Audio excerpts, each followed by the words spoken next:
Good morning, everyone. Welcome to the Jamal Thomas Morning Show. My name is Jamal Thomas. This is indeed my show. I hope you guys are doing all right this morning. Um, Bright, early Wednesday morning. This is episode 86 of the Jamal Thomas Morning Show. We have been here 86 times together, dealing with the world to which we are confronting. Donald Trump is been creating chaos all throughout the US government at this point. It's become clear that Illinois no longer has Medicaid access. And this is weirdly enough because of all of the funding apparatuses that he's been stopping this kind of freeze across all of these federal government programs that Donald Trump has basically initiated. Now, all of this talk that this is not going to hit things like Medicaid and whatnot, not true. It apparently is hitting things like Medicaid. A judge has come in and put his foot down and has blocked this until Monday, effectively saying, look, you don't seem to even know how many programs this is affecting. And because you don't know how many programs this is affecting, we are putting a freeze on you doing this up until Monday. And apparently there's going to be a fight that is going to take place around whether or not these freezes are going to go through. So there is that. Also associated with those freezes is, of course, freezing to programs abroad. So, for example, like USAID. Now, this is fascinating to me. USAID is one of, in the old days, the CIA used to have to go through and do their regime change work themselves. These days, it's being done through things like National, what is it called? Defense of Democracy, National Defense of Democracy, National Endowment for Democracy, NED, yeah. Or USAID, that's another one. I mean, they give it these names of aid, assistance, democracy. Well, really, they're talking about overthrowing governments and getting rid of people who they don't necessarily like. The reason this is fascinating is because if you remember in Georgia, they were trying to do this secondary coup, this Maidan that they were trying to do in Georgia that didn't seem, well, they did everything in their power to overthrow the Georgian government. The Georgian government relented, maintained itself, and the French-born spook was sent her moving papers, in which case she had to leave, despite the fact that she said she was never going to leave. But if you're looking out right now in Serbia, and right now there's one other state where something like that is also taking place, where a huge amount of pressure, Slovakia, I believe, where a huge amount of pressure is once again being applied to the government itself. I think one of the most fascinating elements to this has to do with the extent and the degree to which we have been paying governments off around the world for influence. It is bizarre, it is strange, and yet it is our way of, it's influence peddling. It's our way of getting influence into the various governments around the world by effectively putting money in those governments. And at the moment that money stops, I'm just saying it's fascinating. That's all. The degree to which we are putting money elsewhere around the world. So there is that.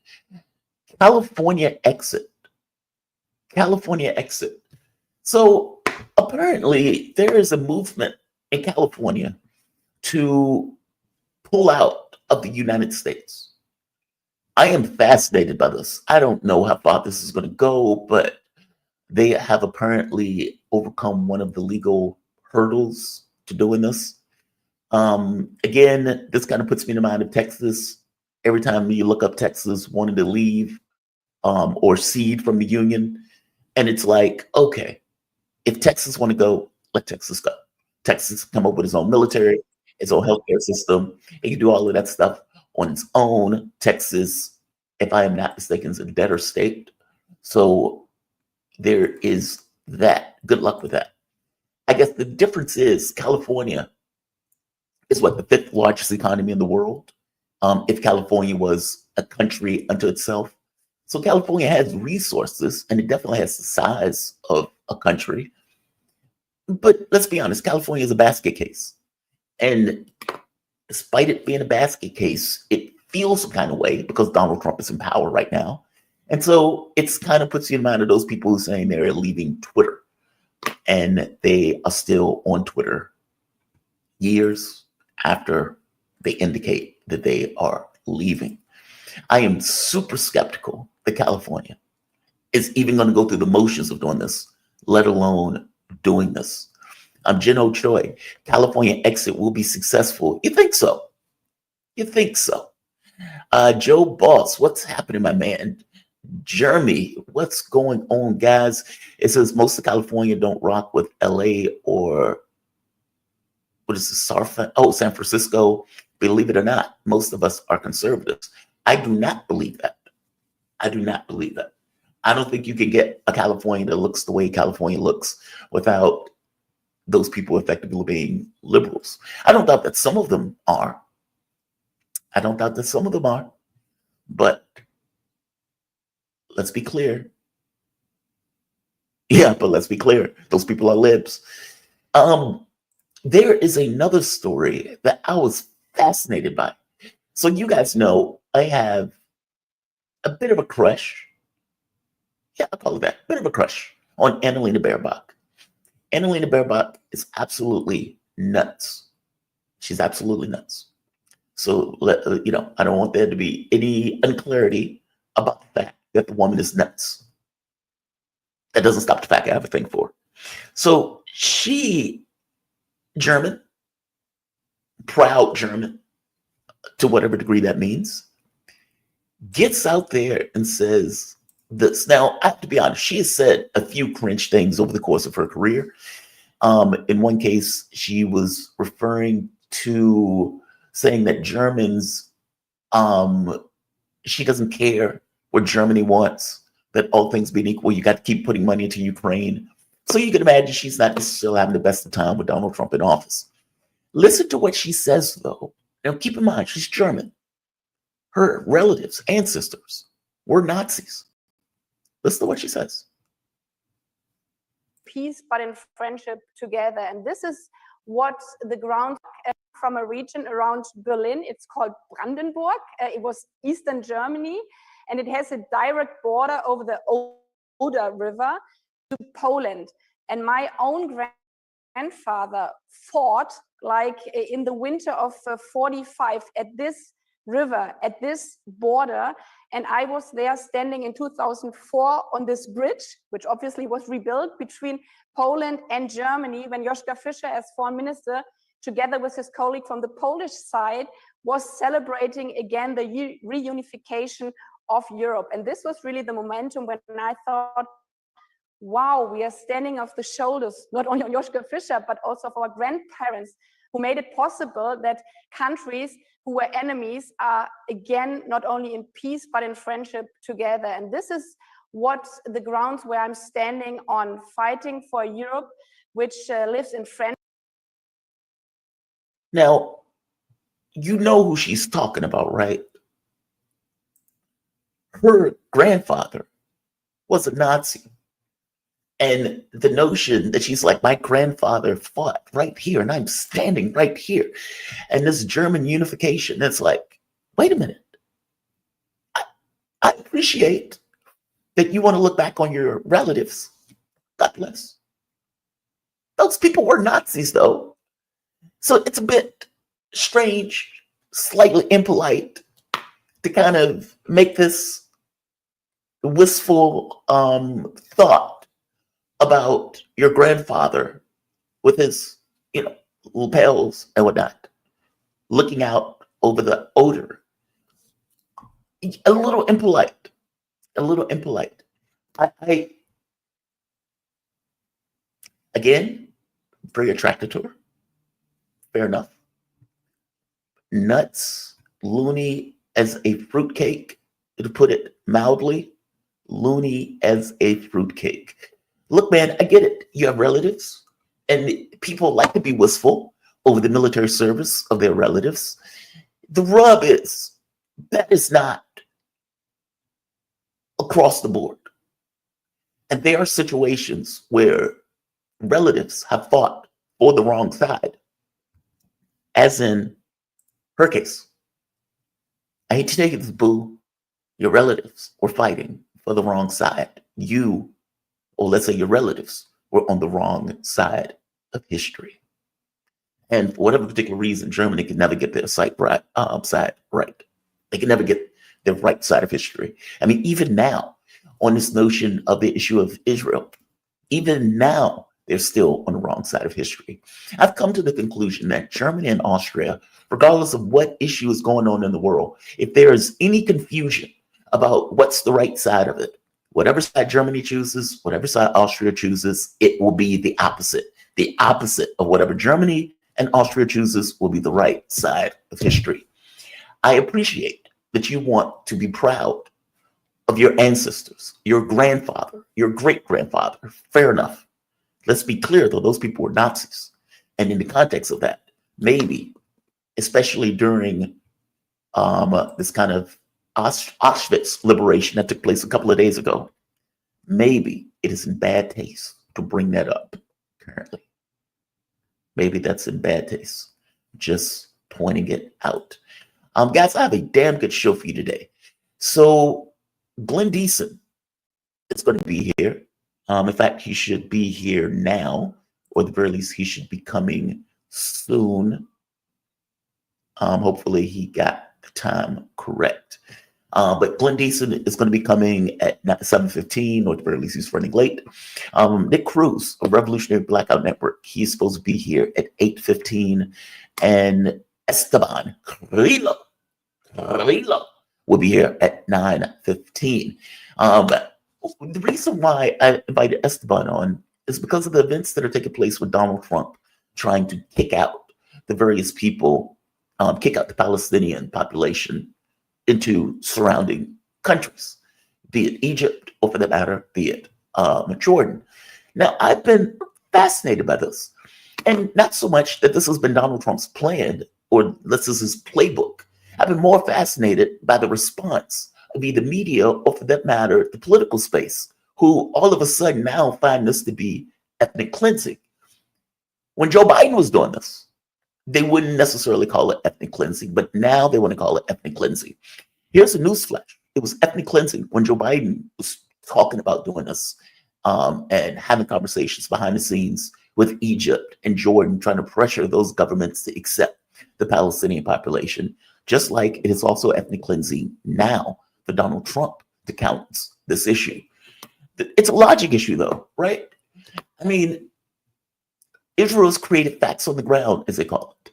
Basically, you destroy everything. You destroy all the hospitals. You destroy all the schools. You destroy 80 to 90% of the living situation. You destroy the water. You destroy everything.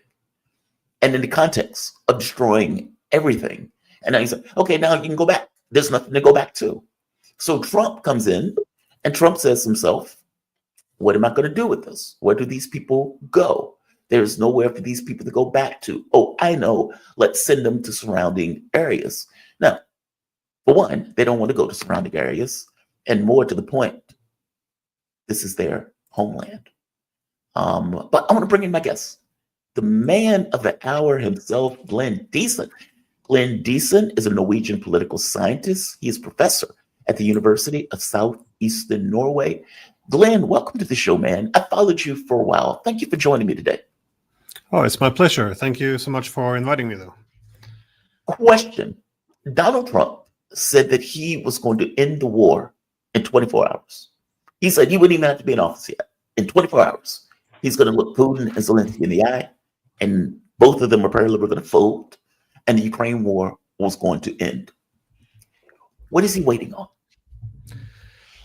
That's a great question because, well, obviously, he did extend the period. First, they pushed back 100 days, and some saying 6 months. But it is interesting that a meeting or a phone call hasn't even been arranged between him and the Russian president. This seems like a a minimum. I'm not sure if this is some power play. So, in this negotiation tactics, whoever contacts first is seen to be in the weaker position. I'm not sure if this is the issue, but or maybe it's just feeling out how the negotiations can be approached. Because I think in the beginning there was a bit of a swing and a miss. That is the indications coming out of Washington. This idea that Ukraine might be able to join in 20 years or so, and join NATO. I think a lot of this was quite absurd, and even his last comments, I think, were demonstrated that he has probably been very misinformed about the war, and this has probably led to a very weak let's call it a weak bargaining position that is taken. So there might be some correction going on. It's a bit early to say, I guess. But he was always in a weak bargaining. Maybe let me ask it this way: does the U.S. or Trump, in this case, have leverage that I'm unaware of in regards to Ukraine? He's given all the weapons already. Meaning Joe Biden has already given the weapons. Joe Biden took a maximalist position to all of this. Where else could Trump go in regards to any kind of leverage on Russia? Well, this is the problem, because whenever he wants to make a great deal, he usually comes in with max pressure, where he, threatens to overrun whoever doesn't want to make a deal. So either here's the deal, or we're gonna, put a lot of pressure on you. The problem with Russia is, some have suggested, if Russia doesn't, meet their demands of Trump, then they would send even more weapons than Biden. But this is a very silly proposition, because if there were weapons, then Biden would have already sent them. I think it's quite obvious that collective NATO has emptied its weapon storages. He also suggested that even though he likes the Russian people, he said he would bring a lot of economic pain. He suggested he can put some pressure to lower oil prices, but it doesn't make any sense why Saudi Arabia would do this, especially at this point in time. And furthermore, it's not that much trade anymore between the Russians and the Americans. And even if he would be able to put more sanctions on the Russians, they would still only push them further towards China and their economic infrastructure, which is what he wants to avoid. So none of this really seems credible. And I just also feel like some of the leverage he thinks he has. I think he thinks Russia is in a much weaker position than it is. He tweeted, or Truth Social, that Russia had lost like 1 million soldiers killed.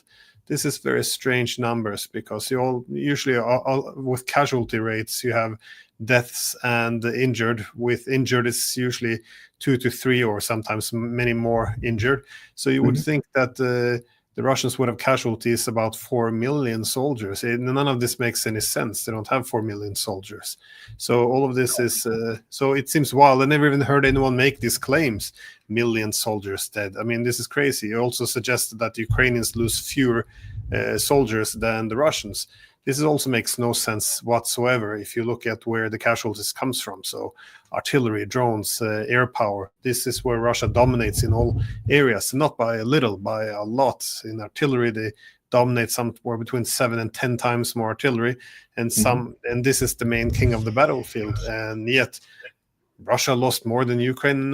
It doesn't really make sense. I think a lot of these narratives have been spun in the media for one purpose, and this is to create consent among the population to keep the war going, to suggest we can win, so as long as we go for a long war. So I think he maybe bought into some of these narratives, which are at this point deviated so far away from reality. So anyways, my point is simply this: if he thinks that he's in a strong position, that he has many tools he can use against Russia, and the Russians are in a very weak position, then he can come out with guns blazing and put mass pressure on Russia. But this is false. He doesn't have anything else to do to threaten with, and Russia's not in a weak position at all. Yeah, I agree with you. Yeah, and I think he may be coming to that conclusion. It's one thing to talk about it outside of the office. It's another thing to get into the office and they say, okay, what are your options? And it's like, there's nothing there, right? It's like you've already sent the weapons, you've already passed the sanctions, you've taken a maximalist approach already. So it's like, okay, where do you go beyond this maximalist approach? Assume for the moment that Trump does want a deal. Let's say he does want a deal. is there a deal to be had? And you know, I've asked this from the very beginning. How do you end this war? Because what Russia is not going to allow is a situation like in Syria, where you have this kind of frozen conflict that can spring up on a whim. The moment that one side is not necessarily at the most, let's say, at best, to kind of push back the assault. I don't get the sense that Russia wants this kind of frozen conflict. I get the sense that they want to resolve it once and for all, and not just resolve it for Ukraine, but to come up with a new security architecture of Europe. I guess the first question is that deal even available? Is it even possible to get a new security architecture of Europe using Ukraine as kind of a gateway to do that? Well, I think that's the right question. This is what should be asked to Trump, because ever since 2014, if you read through the think tanks like Rand, who's very much linked up with the American intelligence community, it was writing papers since 2014 how the Ukraine war could be used to destabilize Russia's borders. If you send in some more weapons, threaten NATO expansion, then Russia would have to get more involved. You can bleed them a bit. So this was the ideal utility of using Ukraine, which would be to gradually bleed the Russians over time. This is why they've always gone for a long war. This is why they sabotaged peace negotiations in early 2022. And this is what the Russians also don't want. They don't want a long war. They want and that a ceasefire simply would allow NATO to rearm Ukraine and fight later. So they don't want this. Why would they want a ceasefire now that they're winning quite obviously, and they're winning faster by the day? So it doesn't make any sense. And again, this is hardly a conspiracy theory. If you listen to the European leaders, what are they saying? Well, let's have a ceasefire. Ukraine has time to recover. We can get up our industrial production. We can rearm Ukraine. And let's not cede any territory. We can address that a different day. I mean, this is not going to work. This is again a continuation of a long war, and the Russians will not have it anymore. So I guess what the Russians demand is what they got in Istanbul, which was Ukraine was supposed to restore its neutrality, but of course in that deal the Russians would withdraw from Ukrainian territory. But after 3 years of war, that's not going to happen. And Russia already annexed 4 of the oblasts in Ukraine. So they want Istanbul Plus, which is neutrality for Ukraine and accept that the territory has shifted hands. Now, I make the point often that I think the Russians might have more flexibility in terms of the territorial question. They will not cede territory they're holding now, but the territory they annexed, a large part of the territory is not under their control yet, especially on the western side of the Dnieper River, that is part of the Kherson and Zaporozhye territory. So they might be able to do some territory swap, do some compromise, but as long as they get neutrality for Ukraine and no more and nothing that can look like a long war. So when Zelensky talks about 200,000 Western, including American and European peacekeepers along the borders, this is what Russia invaded to prevent. And this is somehow the solution when Russia is winning. I mean, none of this makes any sense at all. It's considered to be immoral to say, now we take a hard line against Russia, but all it means is we're rejecting any form of the diplomacy and any possible solution. Meanwhile, the Ukrainians are being decimated on the battlefield and losing important cities every day. So it's a highly immoral thing to do, to put these ridiculous demands for a negotiation that Russia should pull out completely and 200,000 troops should enter. I mean, it's absurd. Yeah. What do you make of Budanov's comment recently? I mean, they're trying to walk it back now, but Budanov apparently in a meeting, he was asked, hey, well, what do you think about the situation on the battlefield? And he pointed out that Ukraine could cease to exist if they don't have actual peace negotiations. Now, this is fascinating, coming from Spy Chief, the man who likes the darkness, as I believe it was Time magazine pointed out. He's like, he likes the darkness. He's like Batman. Yeah. What do you make of that comment? I mean, is this an awareness? Is this kind of internal, honest assessment? Is this coming to Jesus? Or what? Well, for one, do you think he said it? There's that, because now they're trying to walk back the story. But two, what do you make of the story? Do you think it's legit? Do you think that, let's say, like Lithuania Poland, if they had the opportunity, would try to take parts of Ukraine. How do you view this? Well, I think where it comes from is very reasonable because, again, this has been a war of attrition. I think people focus too much on whether or not the front lines were moving a lot. But in a war of attrition, the first objective is to exhaust the adversary, and you don't go for territory if it's going to cost you a lot of manpower and equipment. So this is why, if you look at the manpower, and we don't lie about the numbers like we often do in the media, then you would see that the Russians have been winning this war for a very long time, and the Ukrainians are weakened extremely. And this is why they opened a new front in Kharkov. Just as Ukraine was weakened, they wanted to extend their forces further. And in summer, something really broke with Avdiivka falling, and suddenly now you see that now that the Ukrainian army has been slowly unraveling since the summer, they can't hold on proper to the cities anymore. They're losing more and more men because they're not well trained. You have huge people deserting. You have more people surrendering. So they're not able to hold on to the cities anymore. And you see the Russians now being able to take a lot of cities without that much damage to the cities and the villages. So it's if the cities are obviously falling much faster by the day. And so I agree very much. I don't think Ukraine can't stand on its feet for the rest of this year. I think by summertime you might have a massive collapse. And if this happens, then there's no negotiations. Then Russia will do exactly what it wants. So I think it's real. But of course, the reason it has to be walked back, it goes against NATO's narrative for a long war. NATO keeps saying if Ukraine stops fighting, there will be no Ukraine. Well, now Budanov is saying, well, if Ukraine continues to fight, there will be no Ukraine. So this is the opposite. And so it's not, there's a tendency among NATO to stay very loyal to the narrative, irrespective of what's happening on the ground. And I think this is why Budanov said what was real, but he also had to walk it back because this doesn't fit with the long war narrative.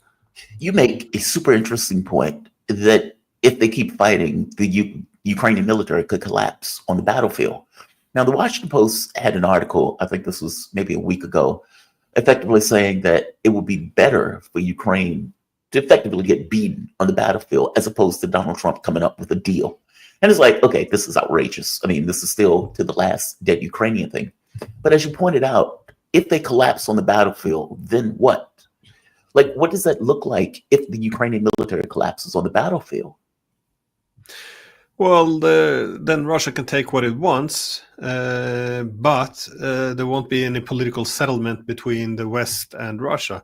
And this will make sure that a new Cold War will effectively continue. And because this war happened for one reason, and this is that the European security architecture effectively broke down, because the whole European security architecture was premised on the idea that as long as NATO continuously expand and go closer and closer to the Russian borders, this would be the recipe for stability and peace. It was always nonsense. It was always going to lead to war.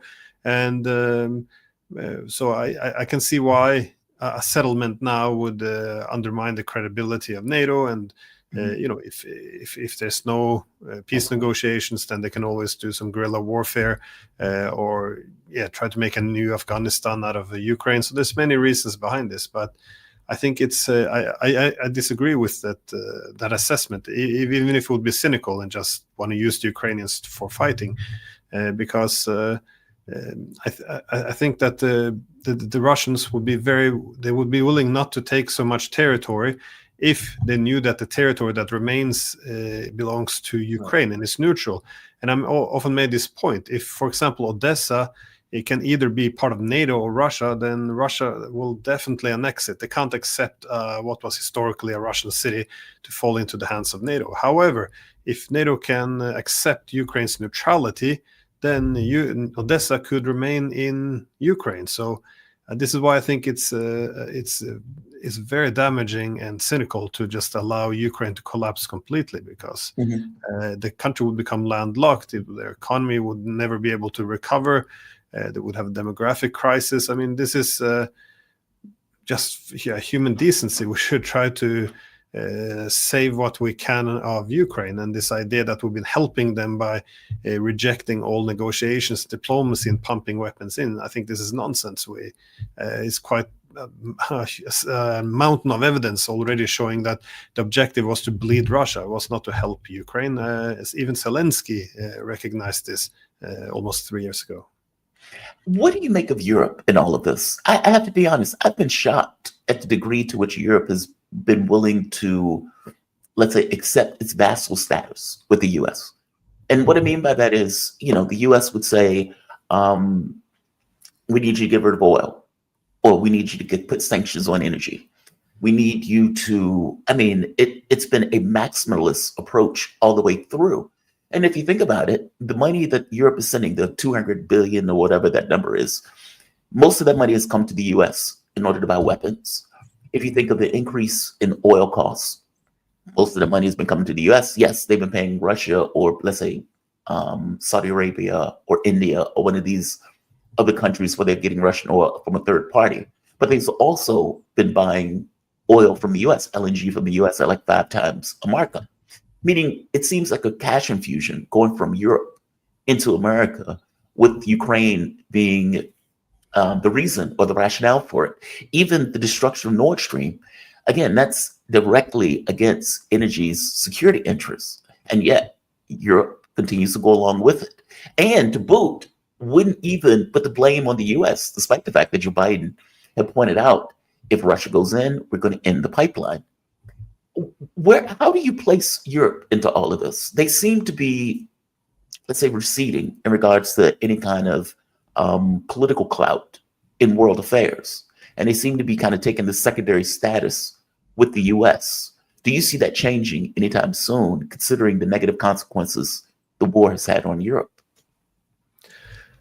Well, I think this is one of the things the Europeans don't understand, that for many centuries now, they're used to being the center of power, at least up until World War II. And so they've always been the object of security, the ones who make the decisions, the one who have a seat at the table, moving the pieces around. But Europeans have now been demoted from the subject to the object. Now, while the subject's the one moving the pieces, the object is what's being moved around. Yeah. And I don't think the Europeans appreciate this. They even keep referring to that they're equal partners with the United States. I don't think they understand. No, of course they're not. This is it's ludicrous. It's not a serious proposition, but you see, but this is the purpose. This is other side of the coin with the military alliances. You use an alliance system for 2 reasons. You can weaken your adversary, be it you can use the Europeans to weaken Russia. You can use the Taiwanese, the Japanese, Filipinos to weaken the Chinese. You can use the Arabs to weaken Iran. But at the other side of that coin, it's not just weakening your adversary, it's also creating security dependence on your allies. And so this is why there's always an interest in an alliance system to perpetuate conflicts, because this also ensures the continued obedience by your allies. And this is again, it's not hardly a new theory, but if this is why you saw in the 1990s, when there was no more Soviet threat, the Europeans, the Americans couldn't convert the security dependence into political and economic loyalties. So the EU began to aspire for what they called, European sovereignty, more independence from the US. They were going to strategic autonomy, all these all synonyms for having more independence. Well, as soon as this war kicked in, the Europeans saw themselves as very vulnerable again, and the Americans were able to convert all security dependence into political obedience. And this is what you saw.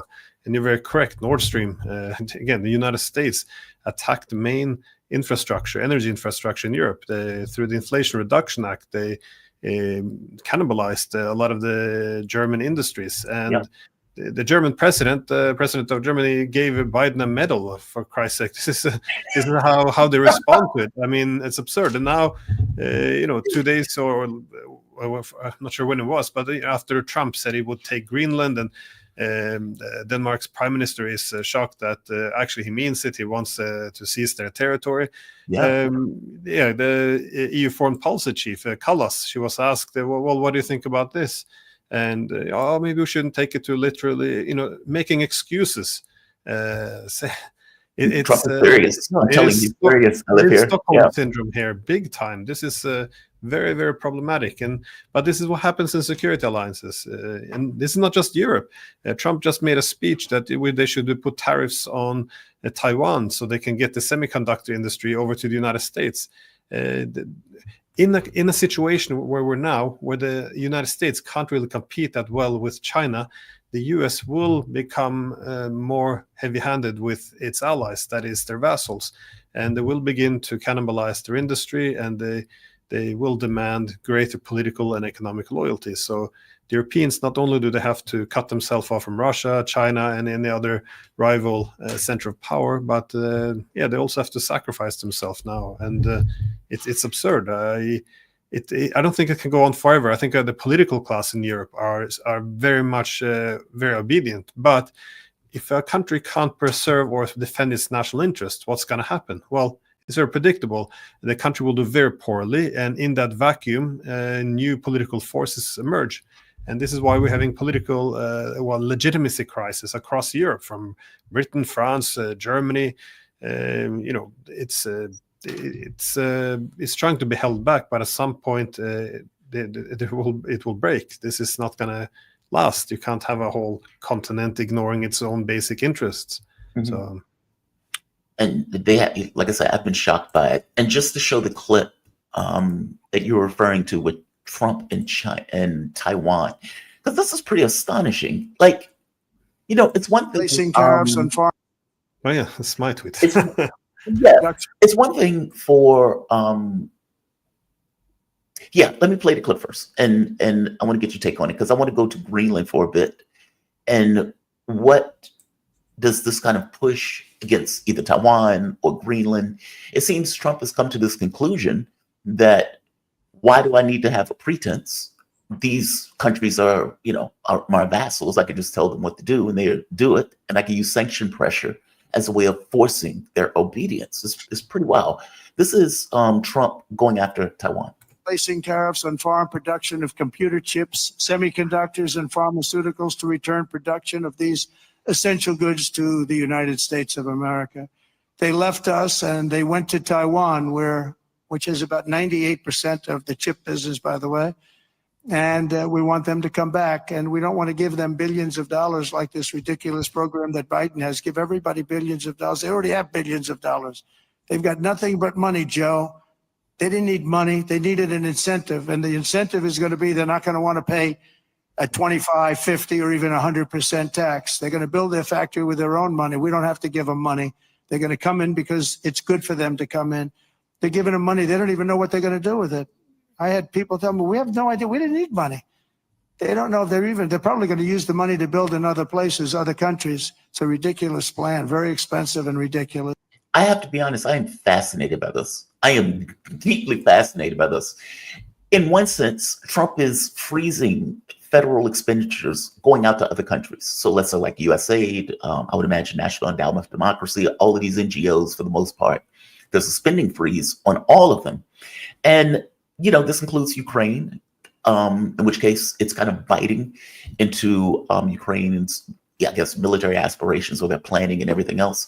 But while he is simultaneously putting a freeze on the money that's going out to other countries, he is also turning around and saying, not only am I not going to give you any money, I am also now going to threaten you with sanctions if you don't do what I tell you to do.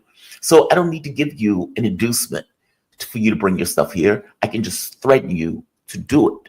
And by the way, he's doing the same thing with Greenland. He's doing the same thing with Canada. He's talking about doing something similar with the Panama Canal.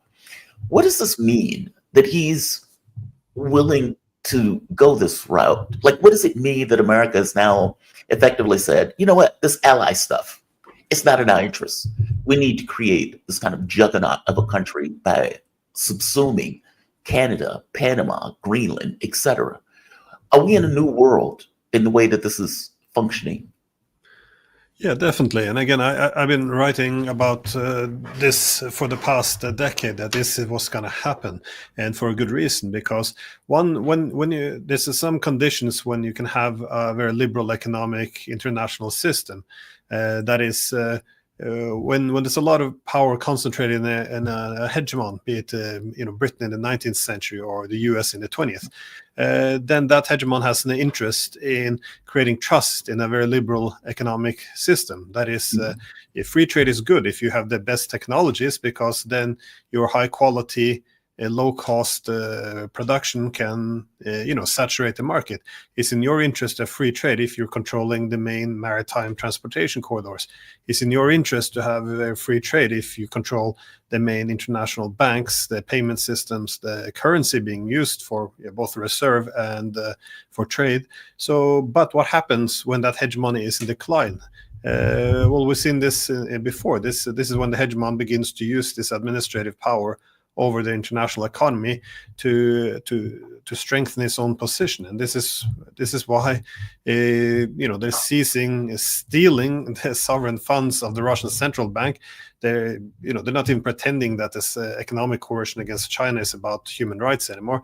They very much said we can't compete in terms of tech. We just have to see if we can sabotage something, and then of course they also have to purge their allies or cannibalize them, because this is what the hegemon does in decline, and it is a declining hegemon, and this is why it was very, very predictable that this was going to happen.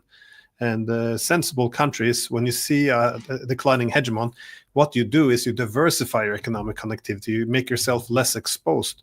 The Europeans, however, they can't imagine really a world which is not organized around the collective hegemony of the West or the hegemony of the United States. So in this country, for example, they're just doubling down. They say, oh, let's just open American bases across the country.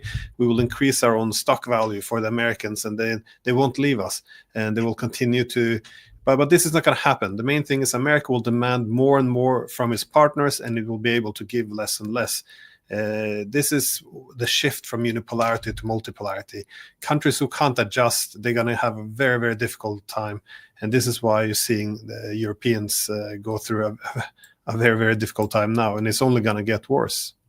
But their economic output is clearly going down. I mean, Ursula von der Leyen, in one of the economic plans, apparently she's planning on cutting a huge amount of red tape around environmental or climate action, with the idea of trying to make Europe a better haven or more of a home for business, hoping to spur business development, considering that business development is lagging.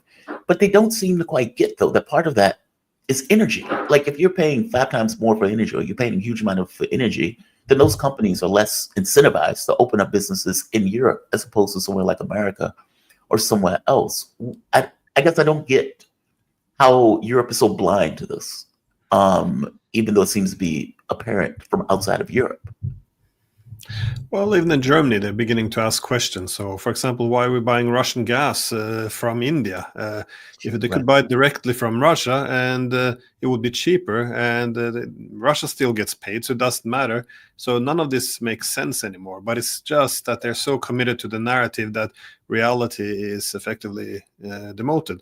But what you're referring to was an old experience. This was in the early 19th century during the Industrial Revolution. The countries realized, first Alexander Hamilton, then it was learned by the French, the Germans, the Japanese, that you needed industrialization. It was intrinsically linked to nation building, to political sovereignty. This is why the Americans had the American system. If you don't have some technological sovereignty, then you don't have political independence. And we're going through an industrial revolution now. Everything's becoming digitalized, not just communication, but even the physical world is beginning to be dominated by tech giants. And Europe doesn't have any. All the big tech companies in Europe are American. And, unlike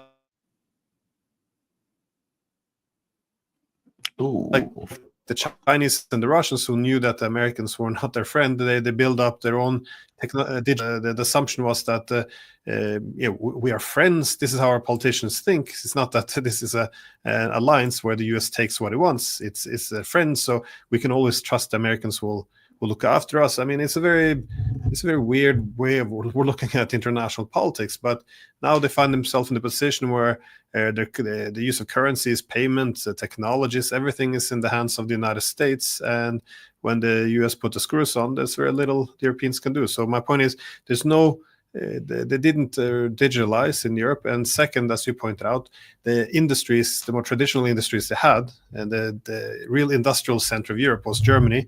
They have a very energy-intensive industries, and they need cheap and reliable energy. Luckily, we had the biggest energy provider in the world right next door, which is Russia.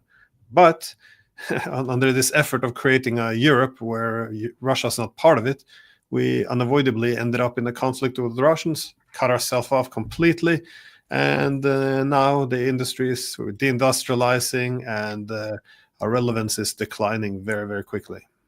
Two more questions. One on BRICS. How does BRICS fit into this new world order that seems to be evolving, this kind of multipolar world?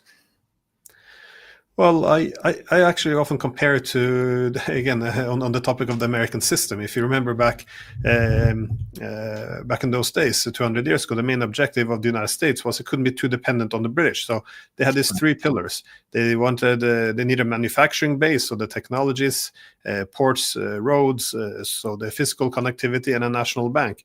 What the Chinese, Russians, and others have done, which is being organized around BRICS, is effectively the same. They're developing their own tech centers, which are cooperating with each other to be able to replace the US from their supply chains, as the US is no longer seen as being reliable. They're pushing this Belt and Road Initiative, having physical connectivity between all these countries. And of course, the last is the financial pillar, which is develop their own development banks, their own payment systems, use their own currencies. It can be crypto, effectively decoupling a bit from the United States, not in the bloc politics, but reducing this excessive dependence, which is behind, which enables the U.S. hegemony. So there's a huge demand for it, because, as I mentioned before, when hegemony is in decline, it will no longer, uphold a liberal international economic system. It will abuse its position to prevent the rise of rivals. It would abuse allies in order to strengthen its own position, and this is what we've seen. And this is why there's a huge demand for BRICS now. Even friends of America, when you use those words, like India, they don't want to be dependent on America to have to listen to get Washington's approval if they want to trade with India or buy energy from the Russians. Of course not. So they all want to diversify, so the Americans can't shut off their access to insurance, their transportation corridors, their banks, the availability of currencies, technology they depend on. So this is the reason why everyone's flooding to BRICS is they're offering cheaper, more reliable access to the international economy. And this is what the world needs when you have a declining hegemon. Well, I get the sense, though, that what Trump is doing is somewhat short-sighted. That the same reason that BRICS, or the very reason that BRICS exists, is because of this kind of big footing that the U.S. has been doing, either with sanctions, either using the dollar as a weapon, etc. I mean, how do you view that? I mean, what Trump is trying to do, either with Greenland, what Donald Trump is trying to do, either with Taiwan, or with Europe as a whole, do you think this is going to backfire in regards to BRICS either growing? I mean, right now they've already added Indonesia. They have the UAE, Saudi Arabia. I believe Saudi Arabia is a partner, if it's not necessarily already part of BRICS. They have Iran. Basically, they're expanding their reach with more and more countries that seem to be interested in getting involved in the BRICS organization. It seems that this is counterproductive, what the U.S. is doing under Trump right now. I feel like this is going to backfire. It is going to backfire in a big way, because if it was two poles of power, like an American-led bloc and a BRICS-led bloc, then of course you can try to push countries into your side of the ledger. But the whole point of BRICS is it's not supposed to be anti-American. They're not trying to force country not to only trade with China and not with America. It's supposed to be anti-hegemonic. That is, this is why countries like India is part of it. They don't want to be part of an anti-American club. They just don't want to live under American dominance. So this is very different story. So I think this is why you will see there's such a huge demand for BRICS. And of course it can backfire when Trump, for example, asks or tries to put pressure on Saudi Arabia to reduce the price of oil, which it needs to in order to bring down the prices to put pressure on Russia. This is absurd. The Saudis are going through a modernization program. They can't afford to do this. Also, why would they turn on their friends? Russia and China are important nodes of power. They don't want to join the Chinese or Russian alliance, but they want to diversify their economic partnerships. As long as you have many partners, you avoid excessive dependence on one center of power, and then that one center of power can't use you as a vassal. So they don't want to do this. And the more pressure the United States puts on them, the more obvious it's going to be that they really need to reduce their dependence. Now, Greenland is interesting because I think I think everyone can see now that there will be a competition for the Arctic. The United States is militarizing Scandinavia very heavily, not just bringing Finland and Sweden into NATO, but also scattering military bases across Norway. And they have very clear objectives in the Arctic. So, of course, seizing Greenland would make the United States a massive Arctic power, given that they have Alaska is the only footprint the United States have up there. But can it backfire? Definitely. I think Macron in France even suggested that the French might send their troops up to Greenland, but this is nonsense. Trump can ask him to go back home, and they will obey probably. So I think they're just posturing. I think if the United States really want to take Greenland, I think the Europeans would actually start to make excuses for the Americans. So this. This is what's but of wild course about it? It could backfire. Well, what's wild about it, some of the reporting that's been coming out is saying that the Danish prime minister is effectively telling the European Union to not bring it up. It's like, just be quiet about it. Let's just have this kind of whisper campaign, because they're concerned that if they're loud about it, that Donald Trump will become that much more adamant. That the plan is to just be quiet. If you're just quiet about it, maybe it'll just blow over. Maybe it'll just go away. That is pretty astonishing that that's their plan. If we don't talk about it, it's almost like the kid who's being abused, and it's like, well, if we don't talk about it, it's not going to be as bad. But if you say something about it, it's going to get worse. That is the assessment they've effectively come to. Do you think that's right? Well, there might be something to that. I think if you put Trump on the spot and try to embarrass him, saying, "Oh, we will stand up for it's nothing you can do," he might see that as a challenge because he's the alpha dog, But I would say, but that being said, there is something remarkably, subordinated around this whole thing. Passive, humiliating. Like there's so many words for that. Like it's a sovereignty issue. But this was the same with Nord Stream. Again, the United States attacked the main energy infrastructure of Europe, again under Biden, and all the media, all the politicians thought it would make sense to say, "Oh, this is the Russian playbook." Yes, because Russia blows up billions of dollars of its own infrastructure instead of turning off the tap, because this is what Russia do to send a message. I mean, it's so, because Russia rather use LNG. I mean, none of this ever makes any sense. But again, the bloc discipline has been brought up to 100 now, and there is full discipline. They're doing what America wants them to do, and it in the hope that there's even this hope that if Europe just supports America enough, they can restore their hegemonic position, and we can go back to the way it was in the 90s. Because the dream of the EU was to have collective hegemony in the world of the West consisting of two pillars, the US and the EU. And as I began in this talk, my point is the Europeans don't realize they don't have a seat next at the table with America. They're not the subject here. They're the object, and they don't understand that just like we moved our pieces around our colonies in the past, so are we being moved around. We still think that it's America and Europe shoulder by shoulder, that we're some kind of in the same democratic club, and we're all into values, and it's absurd. It's how you frame. This is political propaganda. You frame power politics in the language of values, but this is not what drives the great powers. But it's very unsettling to see this kind of obedience. It's rather astonishing. I live here. That is not the way America thinks. Like that is we do not look at the world as being equals. We look at it enemy or vassal. That's kind of the way it functions. And you may get, let's say, like a Joe Biden, who may use the language of friends and buddies and everything else, but it's still effectively the same, very similar. Two last questions before I let you go. Would Ukraine be part of the European Union? It would So we're be. talking about expediting membership.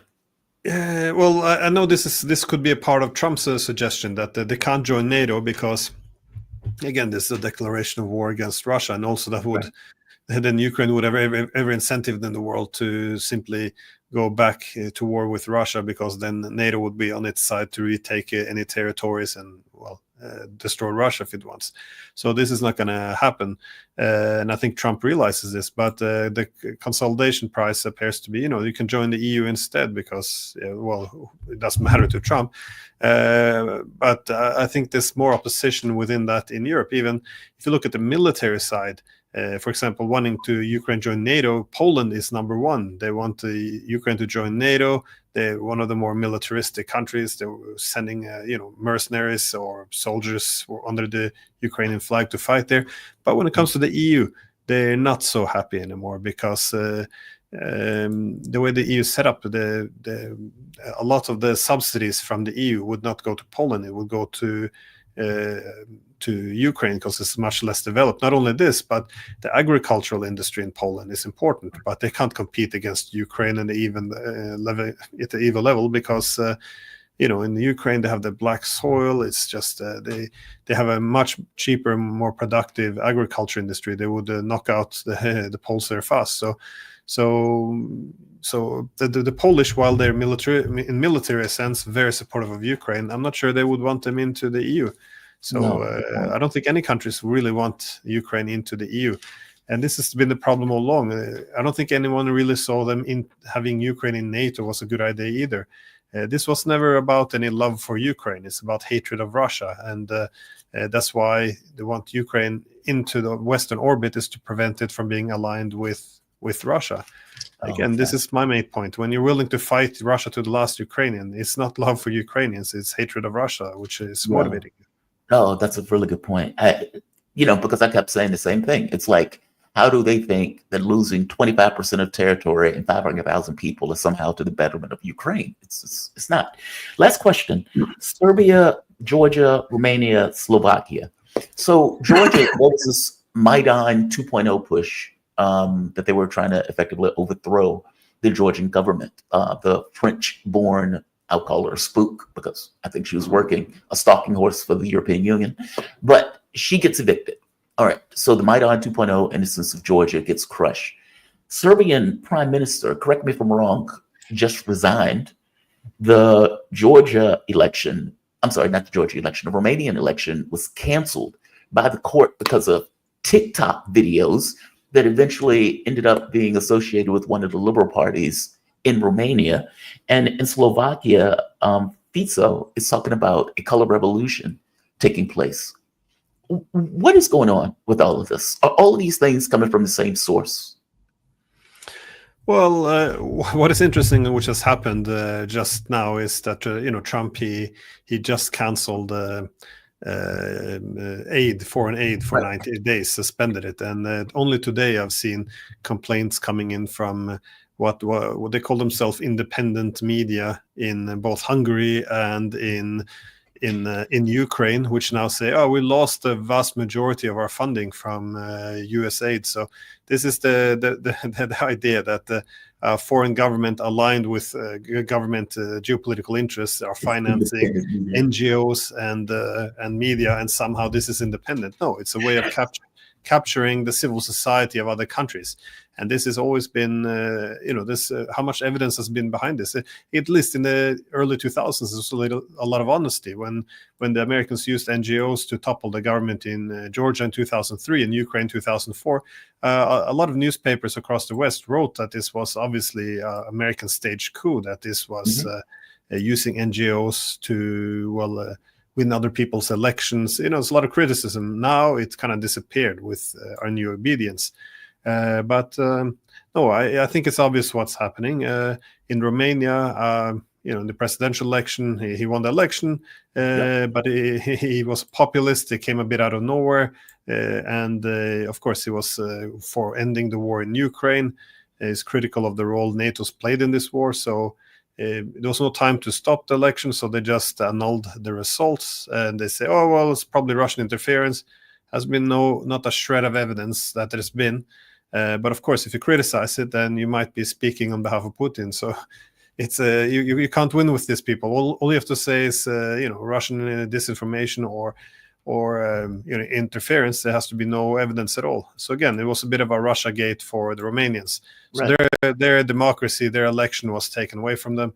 In Hungary, it's the same. They activated the NGOs. They're taking to streets to go against Orban because he's been critical of the Ukraine war. In Slovakia, the streets are also filled. Again, NGOs, finance NGOs are taking the lead in terms of organizing revolts, and the same applied in Georgia. It was said, the Georgian dream that they're all Putinists is nonsense. They all want to join the EU. They're very critical of Russia. They merely recognized, we live on Russia's border. If we're going to start to accommodate foreign troops here or get involved in Ukraine, we're going to get hammered. And even the prime minister, they're warned, they're going to use us to open a second front against Russia. Now you have a president who had to step down after the lost, and you're correct. She's born in France, and after she lost the election, she joined an NGO, the John McCain Institute, in America. So they have no shame really. Now my point is, all of these NGOs, it's very open what's happened. It's not like it's a conspiracy theory. In 1983, with National Endowment for Democracy, Ronald Reagan, he gave even the inauguration speech. They set it up deliberately so that they wouldn't have to use covert intelligence agencies. They could just finance NGOs, which are financed by the U.S. government, staffed by people aligned with the U.S. government, and this is how you go forth. Just sorry to go on, but in 2004, during the Orange Revolution in Ukraine, the head of Freedom House there was the former CIA director, Woosley. I mean, you can't make this up. Even Nuland, who was having such a central role in the coup in Ukraine and such a top role in the U.S. government, now she's on the board of National Endowment for Democracy, which are financing all these NGOs. Amazing.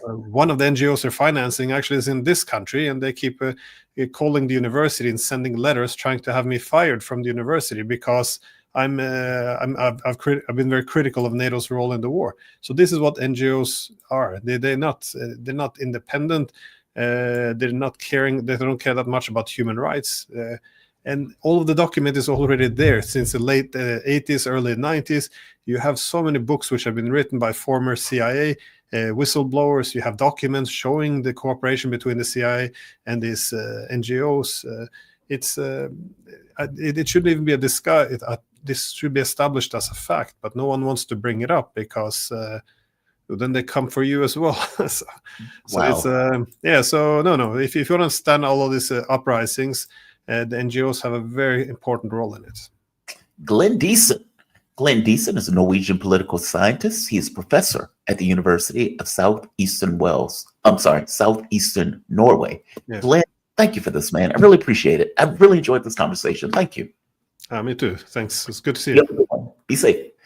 All right. Shout out to Glenn. Like I said, I followed his work for a while. I hit him up and he was cordial enough to join me this morning. Deeply, deeply appreciate that conversation.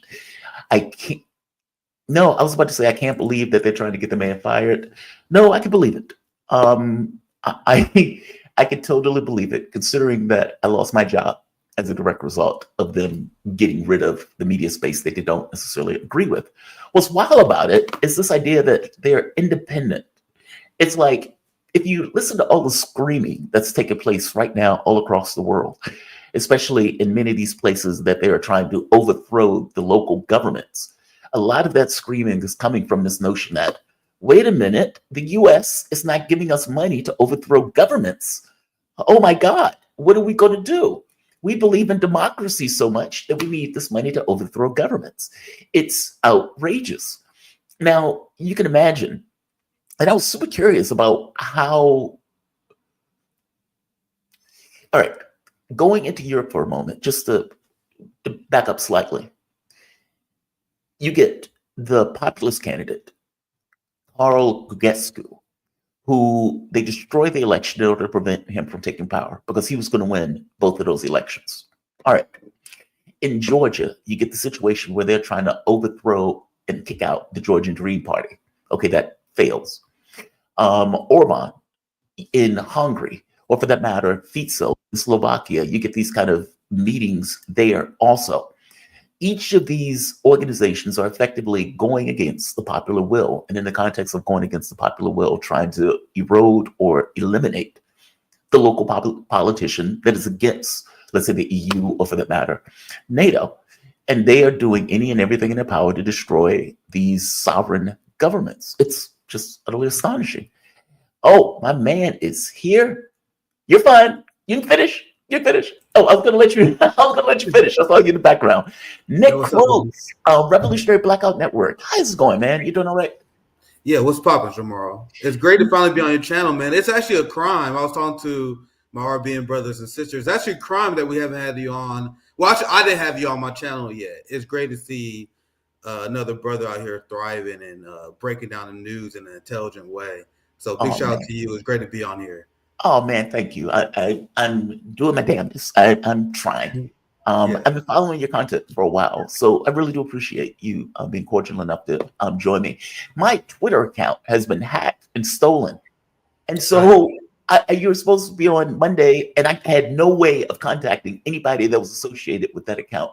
It is super frustrating. Like even now, it's been going on for a week, and Twitter, it's like there's nobody to contact. There's no human being to say, hey, my account has been stolen. Can you give me my account back? That's crazy. Super frustrating. Super frustrating, to put it mildly.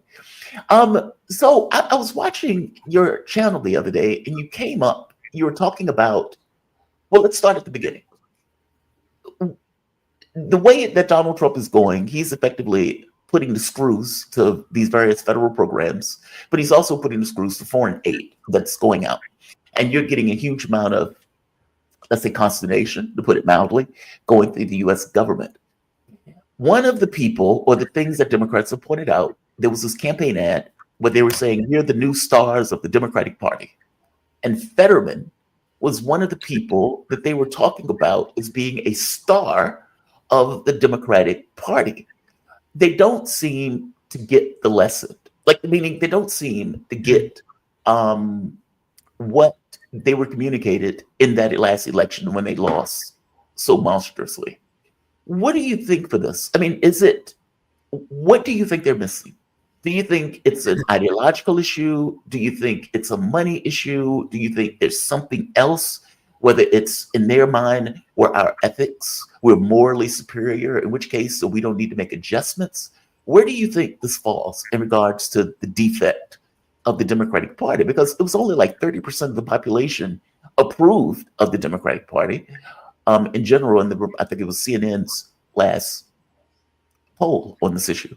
Give me a take on this. Where do you think they're going wrong? For one, it's funny that the Democrats are already talking about 2028. Jamal, I thought that Donald Trump was going to end democracy as we know it. I know. I thought it's going to be the last election that we ever have in this country. And Democrats wonder why they lose, why they're in. So when you tell lies like this over and over, when you tell people that this will be a last election, that Donald Trump will destroy democracy, and it doesn't happen, do they understand how much credibility they lose, for one, for the fact they're even discussing this? Now, to your question, I saw that Josh Shapiro and John Fetterman is the leading ticket. I even seen someone post a Washington Post article where they had Kamala as number 4 in their top 12 Democrats that should run. It shows that, and this is something that I discuss all the time, how the Democrats would rather lose with a war criminal than win with anyone progressive. And then they would then blame progressives in the left for when Democrats losing. So why is John Fetterman and Josh Shapiro being floated as top candidates to be president, even though no one knows who they are outside of the state? It's because they they are the people who was the most strongly supportive of Israel's genocide in Gaza. Yep. Not only that, John Fetterman called for essentially arresting people who protested against the genocidal state of Israel. Josh Shapiro is a man who signed bombs. So even though the Democratic Party voter base, and this is shown in exit polls, despite the fact that many liberal corporate media is lying about this fact, that the reason why Kamala Harris lost is because of Gaza. Majority of Democrats who, and this is Democrats, not leftists, this is the people who voted for Joe Biden in 2020, which you couldn't catch me dead voting for that guy. So these are not leftists, Jamal. These are liberal Democrat supporters who bought into the lesser two evils argument, but then after the genocide in Gaza, they said we're not voting for Joe Biden and Kamala Harris. If I got the number right, and someone may have to fact check me on this, I believe 24% of the Democrats who voted for, and that poll said that they didn't vote for Kamala and Biden because of Gaza, and that's a gigantic number. The people who previously voted for Biden, they just didn't vote because of the genocide. But despite this fact, the Democrats are putting the genociders out in first. So what does that tell you? That tells you that we have a uniparty ran by Zionists. Well, Democrats are willing to give our country away to someone who they deem as a great threat to our democracy, someone who will roll back LGBTQ rights, because, you know, that's the only people Democrats care about. The only people Democrats care about is gay people, period. So you have a man who's willing to threaten the only people they care about, gay people, and they still willing to let it happen to protect Israel. What does that say? This is a party that deserves to die. Anyone who try to sheep herd people to the Democratic Party need to be looked at in a skeptical manner. Their goal is to create a weak, ineffective, CIA-approved left, which is exactly what Bernie Sanders and AOC is now. Yeah. It kills me to say so, but Sanders has been sheepdogging people. The most progressive president since FDR, that line. Or AOC getting on the DNC stage saying, Joe Biden is working tirelessly for the Palestinian cause. It's like, get the hell out of here. Get the hell out of here. No, they're not. I mean, we find out behind the scenes that Joe Biden wasn't doing anything on the Palestinian front. So there's that. And the idea that Joe Biden, who didn't get anything accomplished over the course of his administration, is the most progressive since FDR, is absurd. And yet they run with us. And to your point, they turned around after running around with Liz Cheney for the entire election, turn around and say the issue was progressives. The problem was progressives. Outlandish. I'm sorry, there's a lot of going on in my background. This apparently there's some kind of police chase or something like that. But yeah, man, it's wild to me that they don't quite take the hint. And then on the issue of Gaza, and I'm glad you brought that up.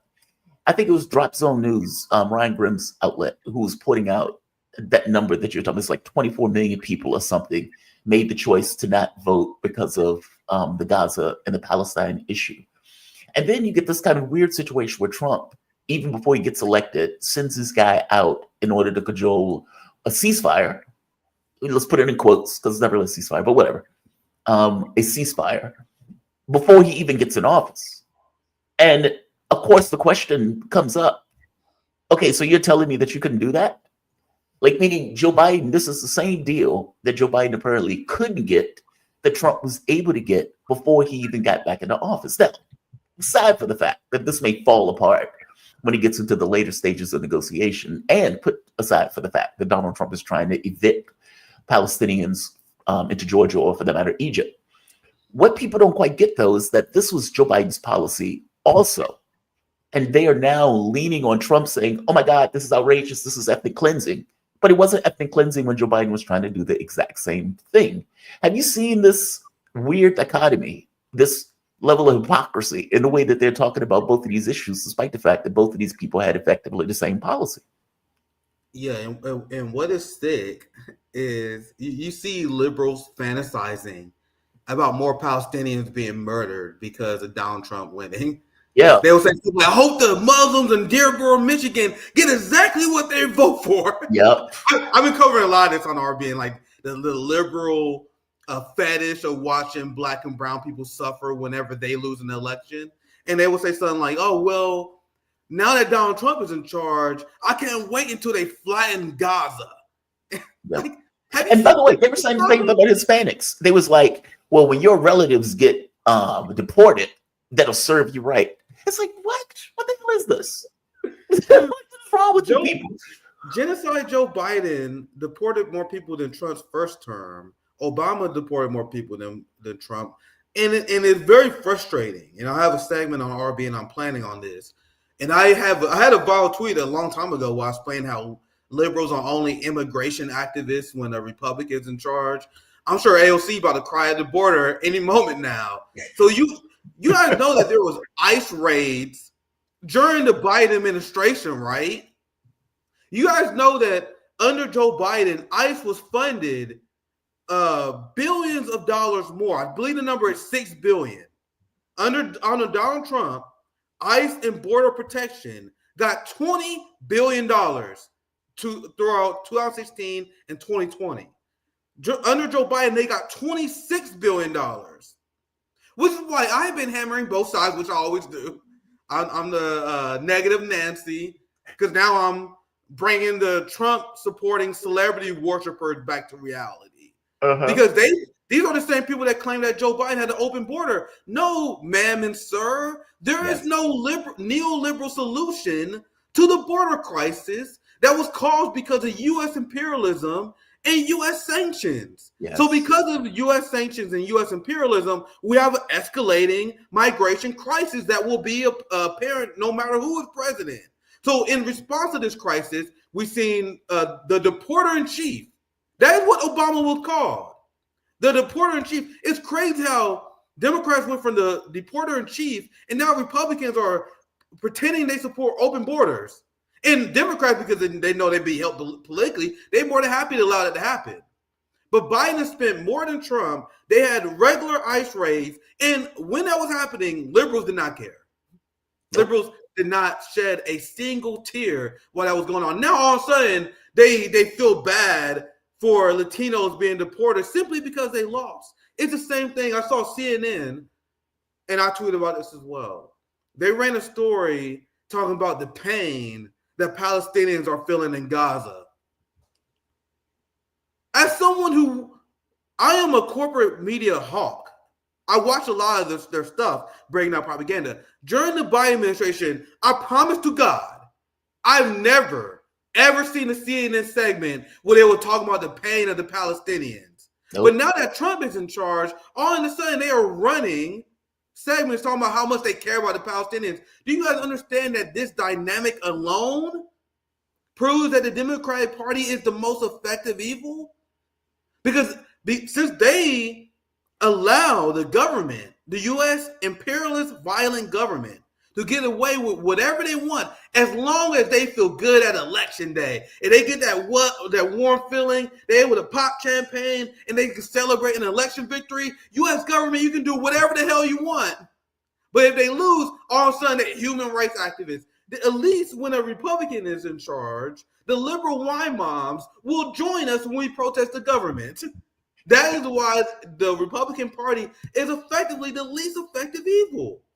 The fact that the Biden administration tried to prosecute the Uhuru 3, chairman of Mali, for criticizing the Ukraine war. You had Donald Trump, who pulled Ukraine aid funding, who's ending the social media censorship. I am not a Republican, but it's clear what side completely lost their fucking mind. And it's frustrating because now Republicans can do victory laps. We have capitalist tech bros. We have the oligarchy siding with Donald Trump.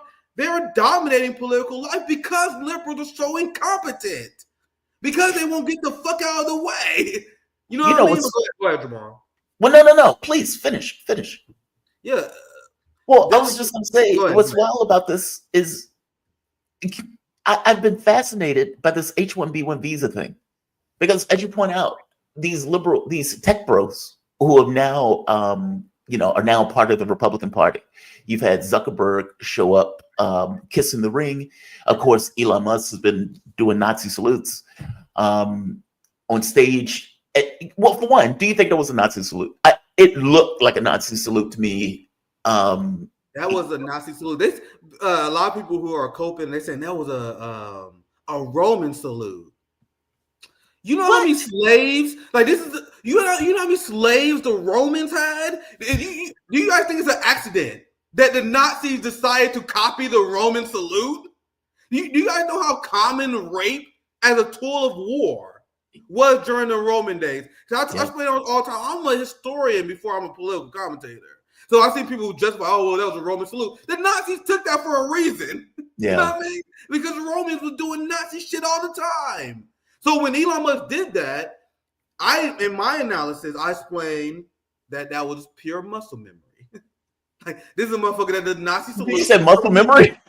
So when you're excited, when you're someone who do Nazi salutes, you love the AFD, and you down with far right shit, when you get excited, you're gonna do a fucking Nazi salute. You know what I mean? Like, I threw the thumbs up. You know what I mean? I do it all the time. You know what I mean? When you're Elon Musk, you default to the Nazi salute. That's my take on it. You know what I mean? Yeah, that was the thing you went to, like, just reflexively. It's like, come on, dude. How do you not know? Yeah, how do you not know? Like, what? It's so random. And then they were trying to show, well, here's other people doing it. No, I've not seen anybody he touched the heart. I mean, he was in perfect form and all. And you're like, okay, what the hell is this? What are you doing? Clearly you have to know what you're doing with this.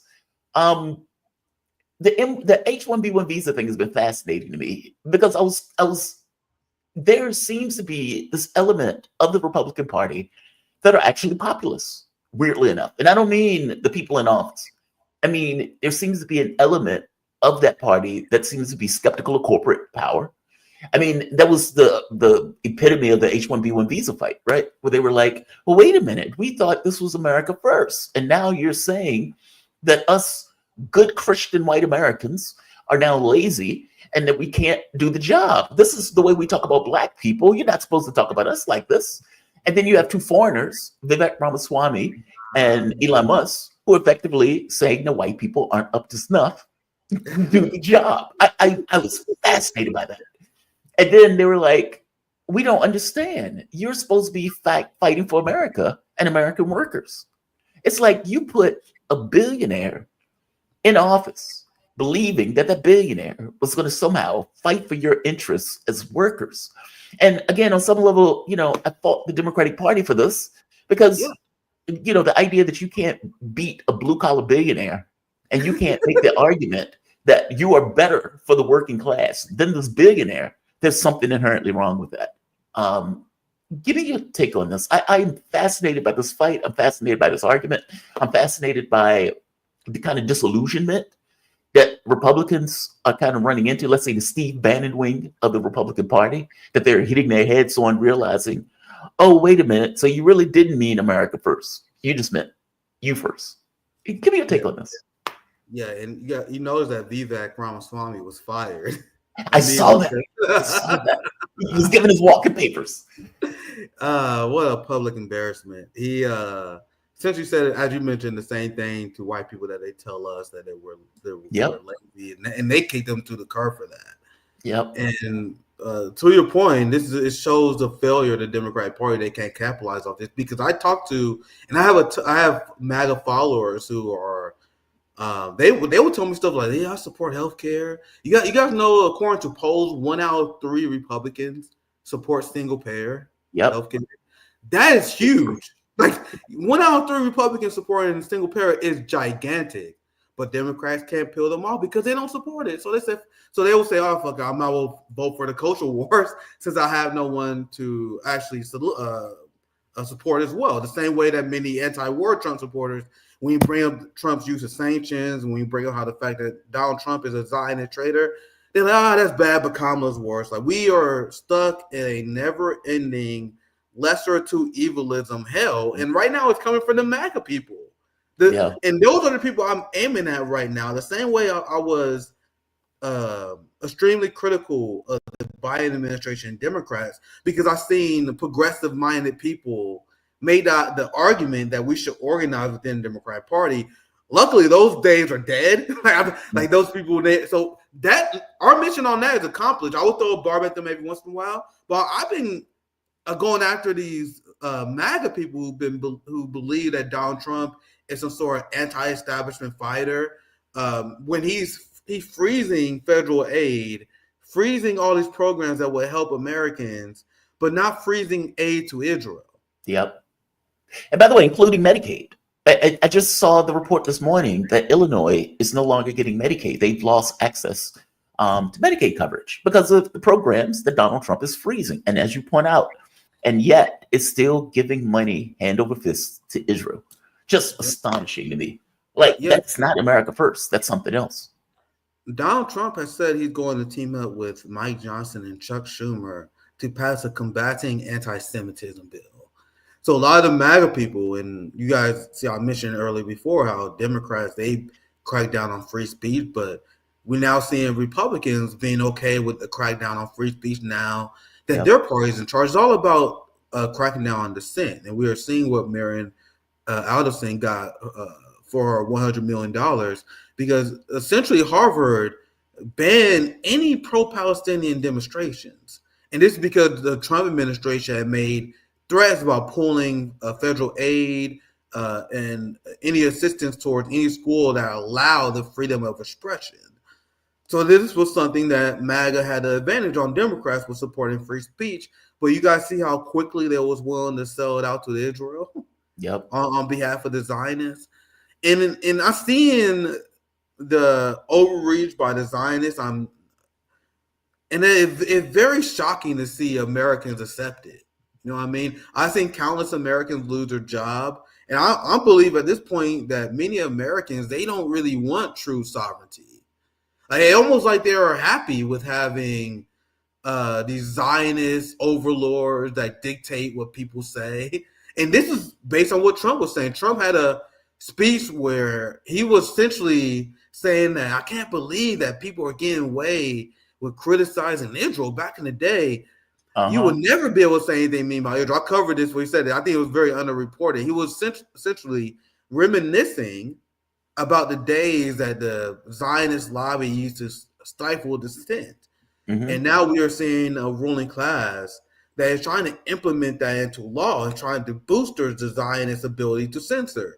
Like what we're seeing in the UK and Germany is terrifying. Richard Medhurst, even though the UK has a ceasefire, they had a ceasefire they agreed to, and public sentiment in the UK is pro-Palestine. Richard Medhurst is being harassed by the state. His freedom is being threatened for standing up to the Zionist regime, which is why I have said, after seeing what's going on in Germany and in the UK, and this has been an issue I covered very extensively, and since my time as a citizen journalist 4 years ago, did multiple Palestinian roundtables, multiple shows exposing Zionism. This is the number one threat to the freedoms of people in the West, is the Zionist mob. And as Israel continues to struggle, as the resistance continues to solidify itself, we are only going to see more of this. They put the fear of God into TikTok. Because of Israel. Now TikTok is banning all pro-Palestinian speech. No, please. I didn't mean to interrupt. I was just saying, I saw that. If you say something like Free Palestine, they block it or something, right? Am I getting it wrong? Yeah. They was blocking people who post pro-Palestine, and they was even cracking down before the official ban, because I'll have hotspots. I'm not sure hotspot video here still after this show. They banned multiple of my hotspots for calling out like the Ukraine war and the Zionist war, but the Zionist establishment had to send them a message, which was them passing the TikTok ban. And now, as a result, TikTok have caved to the Zionist demands, and now they are censoring pro-Palestinian posts as a result, because TikTok is not an expression of revolutionary action. They are capitalists, and they want access to one of the largest markets in the world. So they are willing to capitulate capitulate to the ruling class in order to have that large market share. So that's exactly why you see them. That's why you see Zuckerberg, who claim, and this is the funniest thing, Mark Zuckerberg said they're not going to censor people no more, and they're going to be a free speech platform. And he brought up, and I was listening to his interview, he brought up all the things that they did wrong in the past. He was like, man, we should never censor people for conservative views. We should never censor for people over COVID. Yep. We should never censor people for questioning the origins of the lab. And I noticed, and watch the video that when he announced this, he never mentioned how he was sorry for censoring people on behalf of Israel. And Meta never mentioned that they will stop doing so. Meta is now a slur to call people who support the settler colonial state of Israel a Zionist. That's amazing.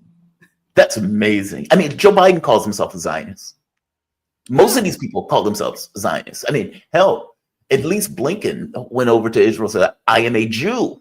And you think it's like, okay, why are you telling me that? It's like, why are you telling me you're a Jew? Like the notion that you're going somewhere to negotiate and you're supposed to be negotiating for the United States, and your first thing that you feel the need to tell people is, I am a Jew.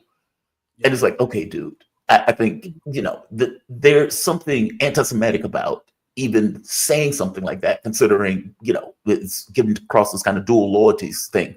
Unfortunately, it was a dual loyalty. It wasn't like, these guys weren't looking out for the interests of the United States. And by the way, I think all of these people, whether it's TikTok doing this now, whether it's going after free speech rights, in fact, boycott, divestment, sanction. If you remember, many states were passing laws criminalizing support for BDS, which is effectively what these guys are doing now, just on a larger scale, whether you're talking about the universities, schools, or something to that effect. No, I agree with you wholeheartedly. This stuff is anti-American right off the bat. From your point of view, I mean, do you think this is going to be something, for one, I get the sense that this is not going to survive in court. But why do you think they have this much clout in the country? Is it just, do you think that money is, or do you think that clout is articulated?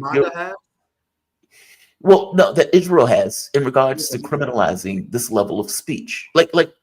Yeah. Like, for example, do you think it's purely through political means, or is it exerted in some other fashion? I mean, because I get it in a political sense. Authoritarianism. This is the true expression of authoritarianism, because Agreed. there are many people who speak out against the state of Israel and they are fired as a result. I know many people. Anyone who speak out against the crime of Israel, they are labeled anti-Semite.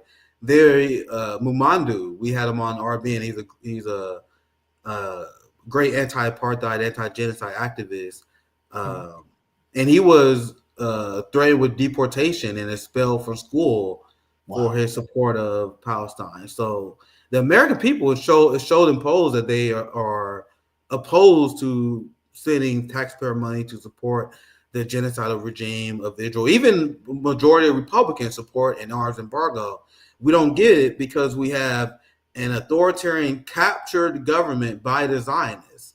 And that's why they don't like us using the term Zionists. And they want to say Jews, which doesn't make sense, because the largest driver of Zionism is from evangelical Christians. Right. And there are Muslims in the Middle East who are Muslim Zionists. These are the bourgeoisie enablers of Israel. I'm looking directly at you, Egypt. The entirety of the Egyptian Muslim class are Muslim Zionists. They hate Hamas, guys.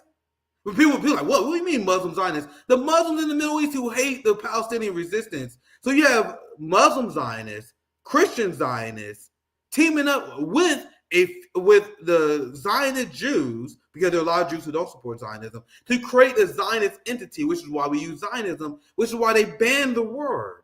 Every time you tell the truth about the reality of the Zionist captured United States, they label anti-Semitic. You gotta know, even saying that is considered anti-Semitic by the ADL, saying that the United States is Zionist captured.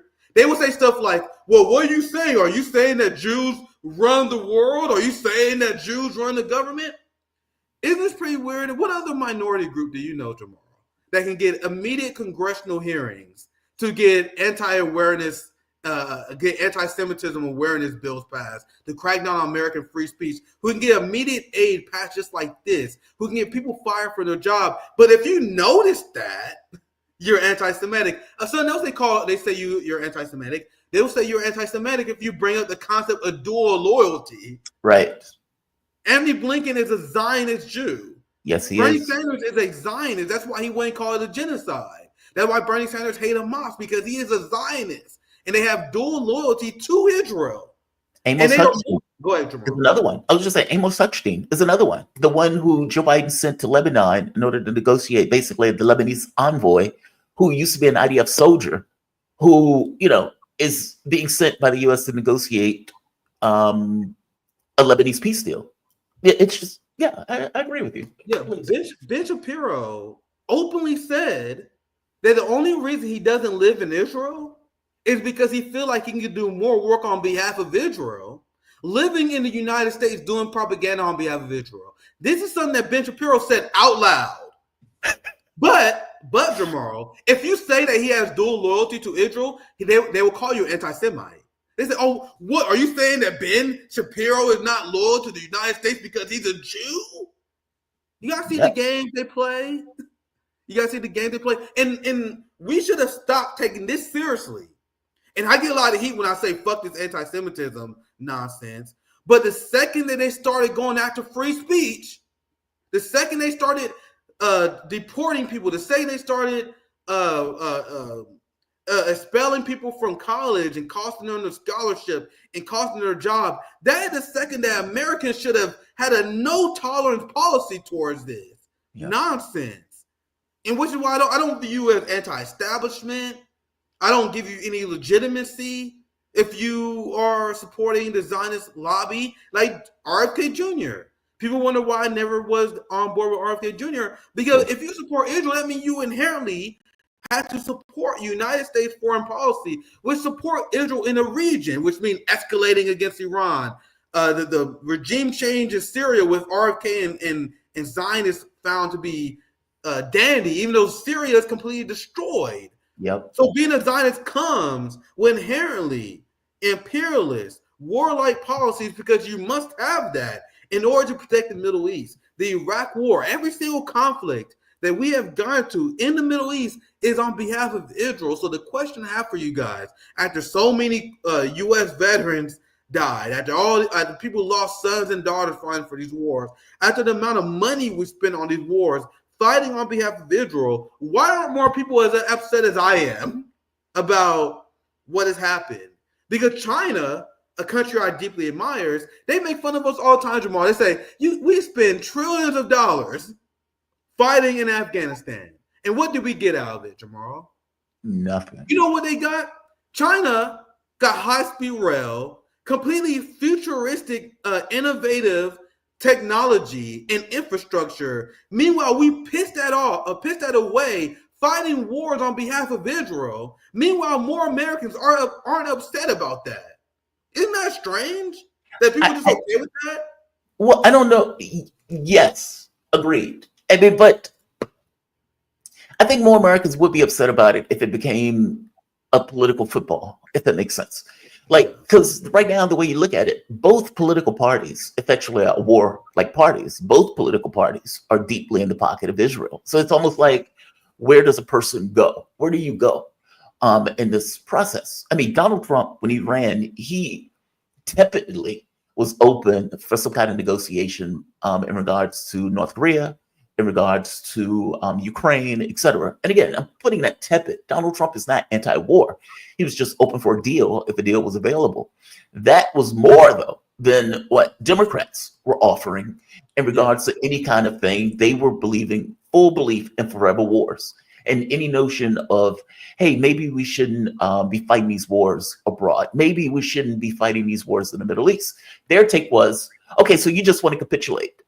It's like, what are you talking about? So if it was on the ballot, I do think the public would be on board for it. I mean, when even Trump's position on this stuff, when you were looking at who did the American public trust more so with foreign policy, they lean more towards him on this. And I would suspect it's because he was the one who was less belligerent in regards to his foreign policy, or at the very least the foreign policy that he enunciated. So I agree with you. I just think if it was something that was on the ballot, that people would go for it. I think your point or your follow-up would probably be, though, well, why aren't they marching for it? If you're in another country, let's say if you're in France, they would bring cows into the middle of the streets for protests in a heartbeat. We don't do that here. I don't know if it's a cultural issue. I don't know what goes on with it. I agree with you.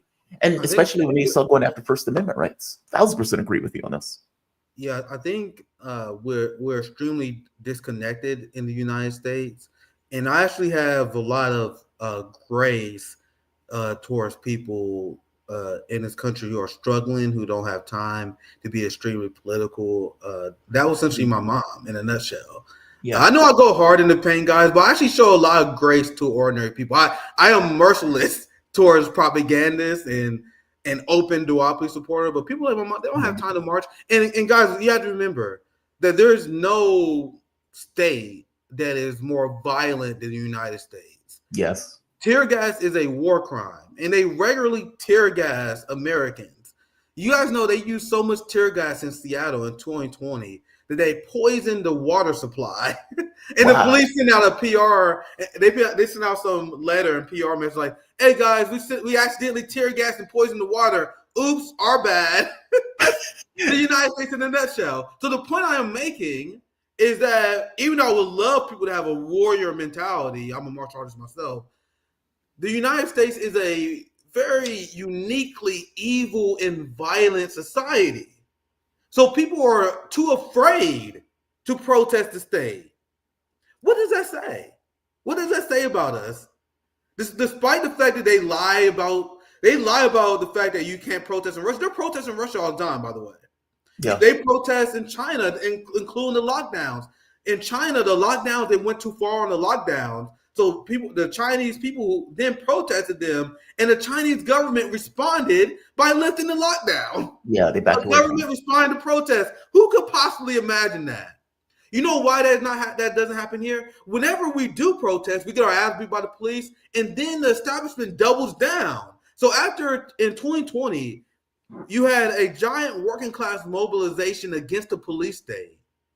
It started because George Floyd died, but it was largely about being upset about the expansionism of the police state. Yeah, we spent how much money we spend on the police state, the modus operandi of the police state. So after protesting that, the Democratic Party response was to double down and create more cop cities and double down on the police state. So whenever the Americans protest the government on something, the government does the exact opposite. And it's a truly barbaric society where if you are shown as a dissident, I was tear gassed. That's when I had my first viral tweet. People thought I was just a shit talker. I was on the ground covering the Kansas City George Floyd protests, which is why I debunk all the bullshit you hear from the right where they said the George Floyd protest was violent. The police was attacking us. The police tear gas children at a park that had nothing to do with the protest. Or do people talk about that? They do not. We hit the streets, we protested the police state, and the police responded by rioting against the American people. So I'll put it this way. This is why I actually show leniency towards people who may not hit the streets, even though I advocate for it, because hitting the streets in America has deep consequences. I'm a trained martial artist. I take blows. You know what I mean? I'm a warrior. Not everyone's like that. You know what I mean? A lot of people are just trying to get by, and that's why we are such in such a devastating position as a left, because we're almost checkmated because of this dynamic. Because the United States is so violent, the ruling class, they study history. They have theory. We have our theory. I have my socialist theory. They have ruling class theory. They witnessed revolutions throughout time. Henry Kissinger was the mentor of Hillary Clinton. They talk about this. How do we manage the empire? After studying revolutions and seeing societies being upended because of worker class movements, they realized that we can't give any inch to the working class. And if there's any pushback towards us, we will use hardcore violence against them. We will financially ruin them. We're not going to give any inch to the people. Which is, and I'm know this is a long rant, Jamal. I'm sorry, but this is why I generally have a lot of grace to people who actually, well, I would say need to get in the game. You know what I mean? Yeah. Americans need to get in the fucking game, but I understand why people don't, if that makes sense. You know what I mean? Yeah. I think there are two parts. I think the first one is economic first. Well, three, actually. The first one I would go with is just invisibility.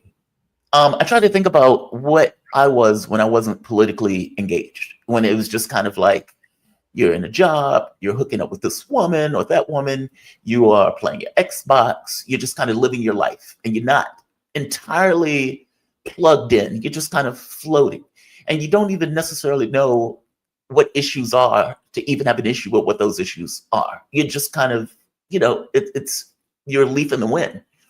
So there's that part. There's this invisibility element that's associated with anything that goes on, because you have to read, you have to look it up, you have to have some kind of historical context to even understand what's relevant.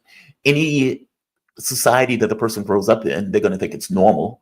And so they may not even know, like the healthcare thing, right?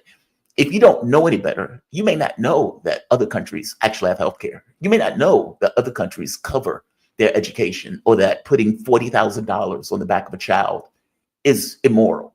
Like, you may not even be perfectly aware of it. You think this is normal. So there's that part. The other part has to do with the economic ruin. And I'm glad you brought that up, because the thought is, if I make $30,000 a year, I go out and protest. If I'm arrested in that protest, am I going to lose my job? Am I going to have other consequences associated with me going out in order to get across my own political rights? I mean, anybody says, well, Americans have the right to protest. That's what they say. In real terms, that's, something different in regards to what they can do to people when those people go out and protest. So I would imagine you're right. Just real quick. And then just a rhetorical question on that point. If you have to ask the government for permission on where you can protest, how you can protest, what you can do you really have the right to protest? Like, we had to fill these permits out, and then Republicans passed bills, and there's a bill I know for a fact that passed in Florida where they said you can't protest at the houses of politicians and Supreme Court justices. So they said you can't protest over there, you can't protest over there, you can't protest at a bar, you can't protest at a bar, you can't protest So if the government gives us permission on where we can protest, is it really a protest, or is it a glorified prep rally? You know what I mean? But go ahead, Jamal. Sorry. Yeah, it's like, you can go into this area and stand in this box, and you can, get your grievances across. It put me to mind when George Bush was in office, and George Bush didn't want to have protests anywhere near where he was. So he was like, you can protest several blocks away over there, even though we're going to be over here. It's like, okay, dude, are you being serious right now? Like, and you know what's ridiculous? I live in Kansas City. I've been at so many protests in Kansas City.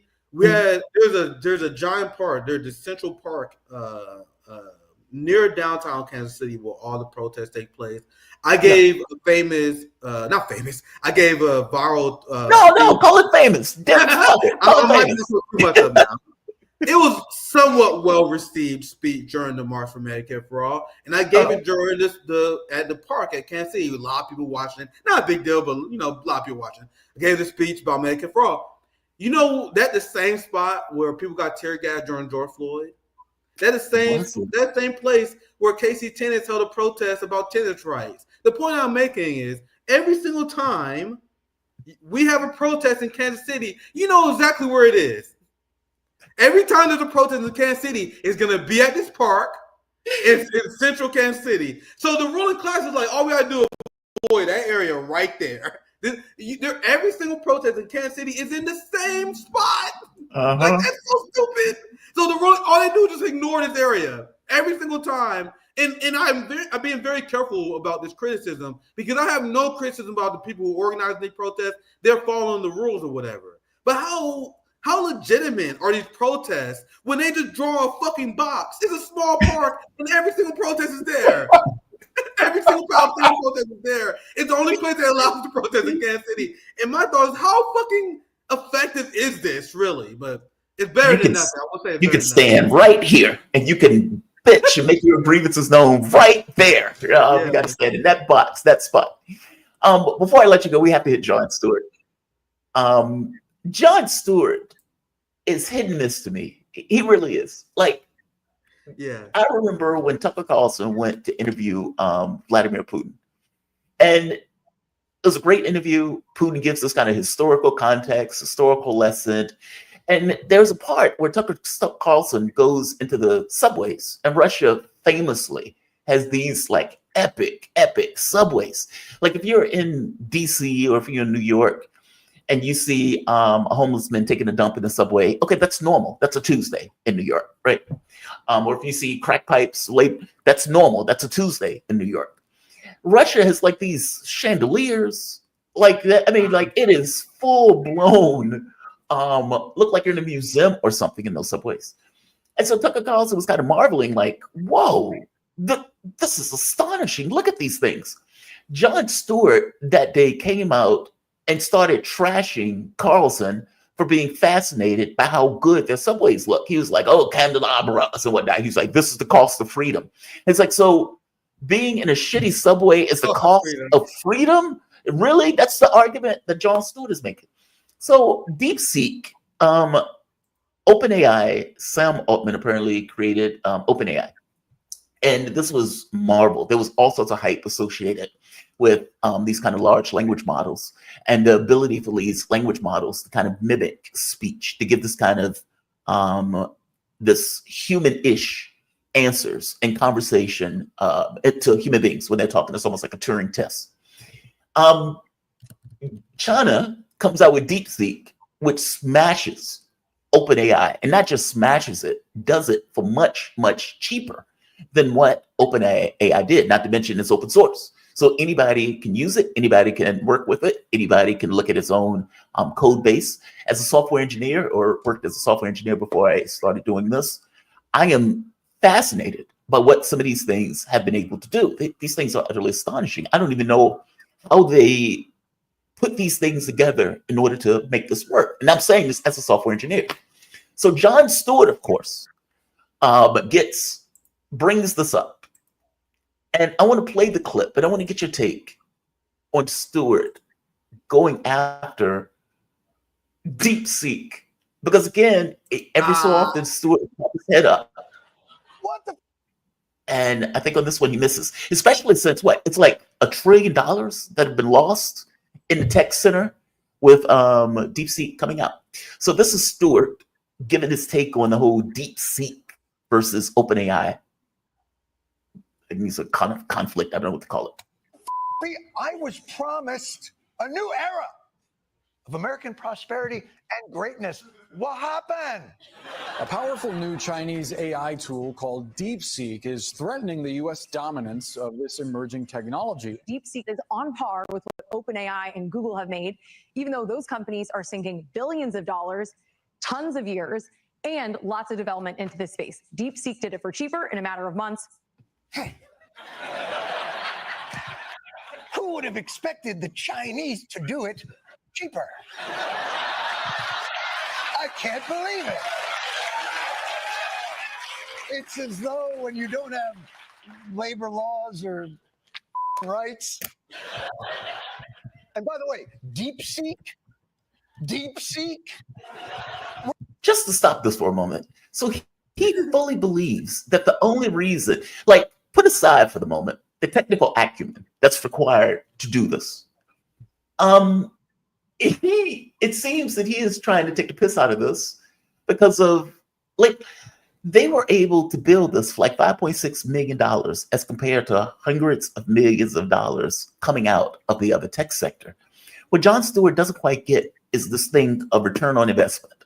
We spend like $1 trillion a year for our military.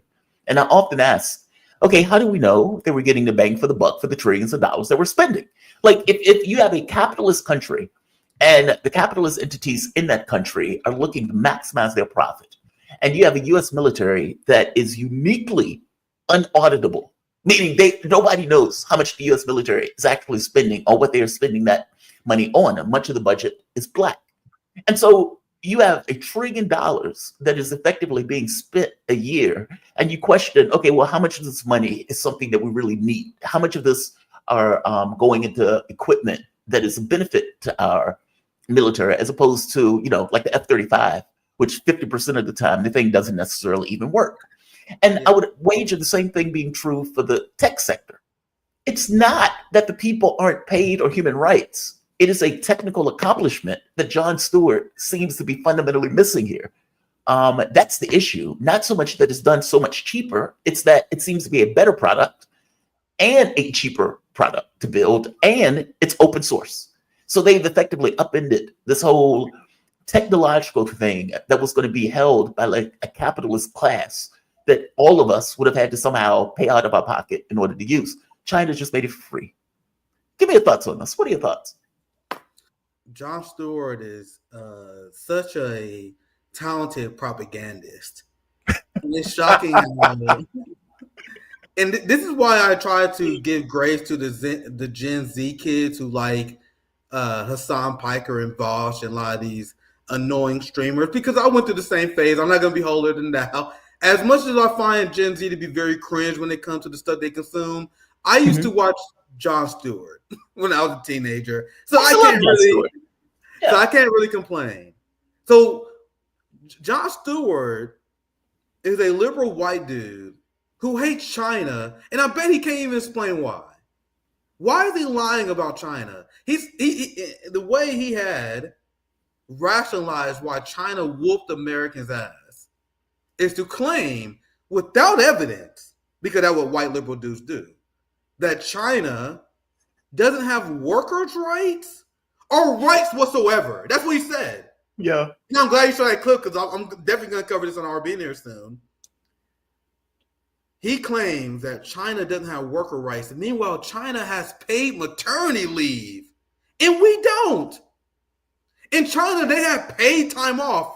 You got to know, the longer you work at a company in China, the company is required to give you paid time off. Dude, we got no guaranteed paid time in the United States.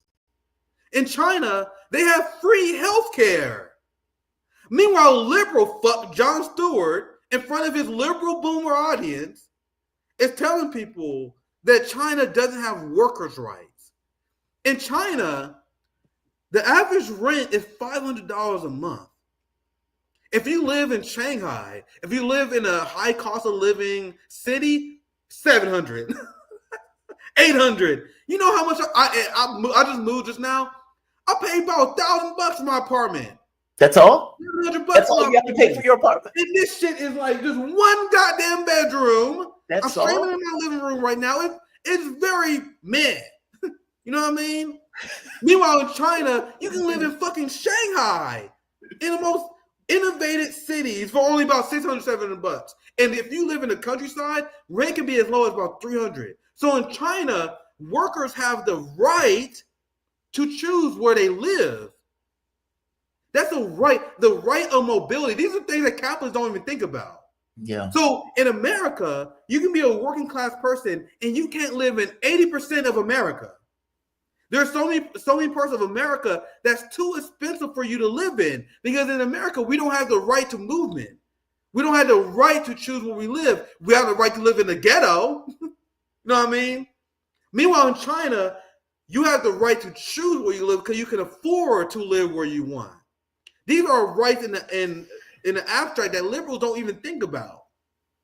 So in the United States, where we live in a prison state, where we imprison 1/4 of the world's prison population, China has less people in prison. These same liberals will say China is a harsh authoritarian prison state, as we locking up brothers left and right here. 5% of the world's population. Yeah. It's this deep hypocrisy. It is xenophobic nonsense. Because why would Jon Stewart believe they don't have workers' rights?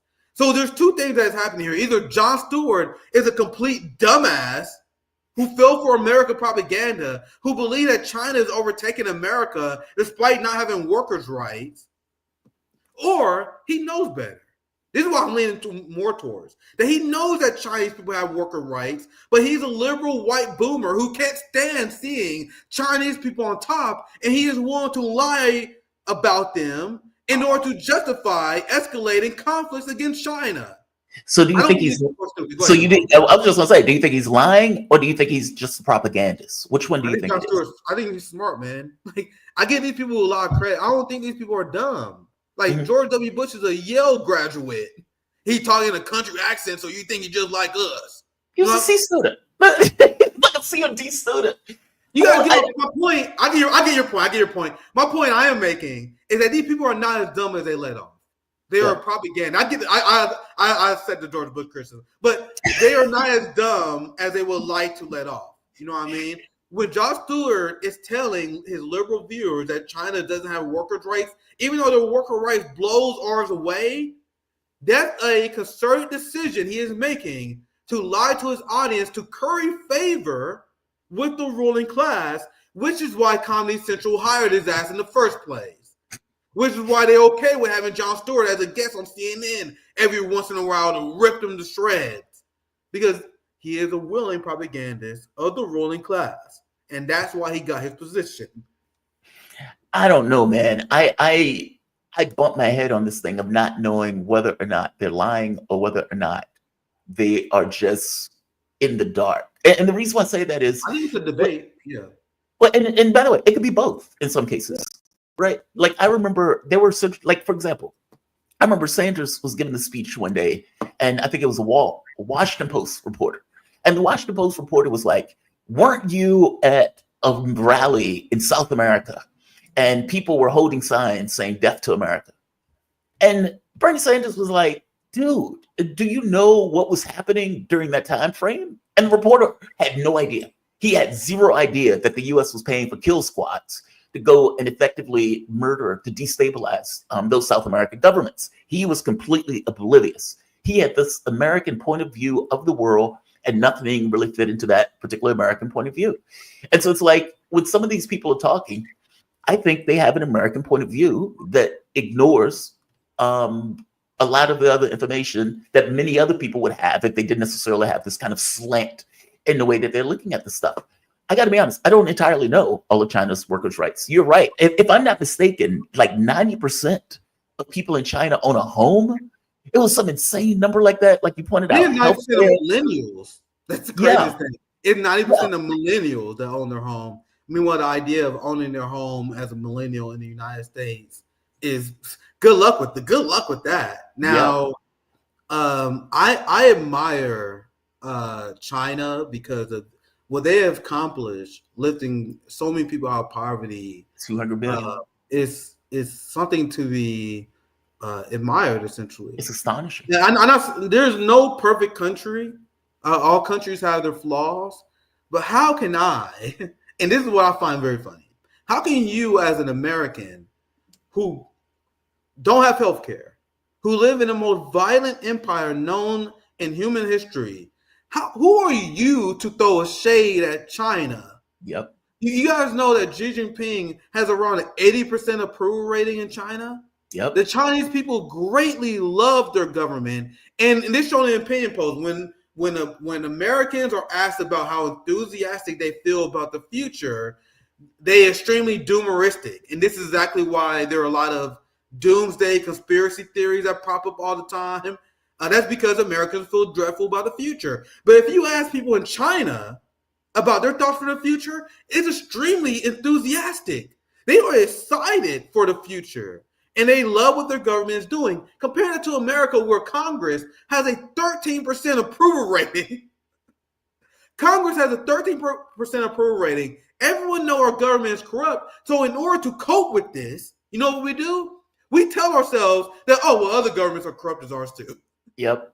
To make ourselves feel better. Yep. So people in China, they fought. They died. Their ancestors fought and died for revolution to create a better society. And Americans, we won't. So in order for us to feel better about our society, we shit on China, even though they are destroying us in quality of life, in terms of people who approve of their government. And the same concept with Russia. And this is a personal cultural critique. I like smoking weed. You know what I mean? China is extremely anti-drug, because of the opium wars. So culturally, they're anti-drug. But who am I to be like, oh my God, China sucks because they don't agree with anything I do? No, everyone has their own culture and they will implement it differently. You can't take your American beliefs and then apply it to China. You know what I mean? That's essentially, so even though I have some criticism, I don't like necessarily how China handled the lockdowns and the COVID situation, but you saw how China adjusted to that. Yeah. At the end of the day, how you, as someone who lived in the most violent empire in modern human history, can be judgmental of Putin? Will Russians support their government? Now, if it was shown that people in China and Russia hated their government, can you imagine if Xi Jinping had a 13% approval rating? Like, then I would be like, okay, maybe I should speak out and help on China. But that is not the case. How are you as an American? This is me. I know not you guys doing it, but this is me speaking broadly to the Jon Stewarts. How are you as an American gonna try to criticize a country that is treating their people right and have them happy? Leave their problems to the 20% who are not happy about Xi Jinping. Let them sort themselves on their own. And this is common sense to us, but they never do it because the United States is inherently imperialistic, and that in what helped drives imperialism is having people like Jon Stewart look at every single country and judge them from American lens, even though they have no right to do so. But go ahead. And, to make it even worse, to add on to that, the copium after the fact, where they'd be like, 80 to 90% of the people approve of their government, but that's because they're robots. And it's like, okay. It's like, are you serious? Are you serious? Yeah, that's when the real xenophobic come from. That's when the real Russophobic stuff will come from. Where they'll say, well, maybe there's something wrong with their people. Why do they approve of such a government? Right. Maybe their people, like, that's when you get to that train of thought, that's when they get really dark.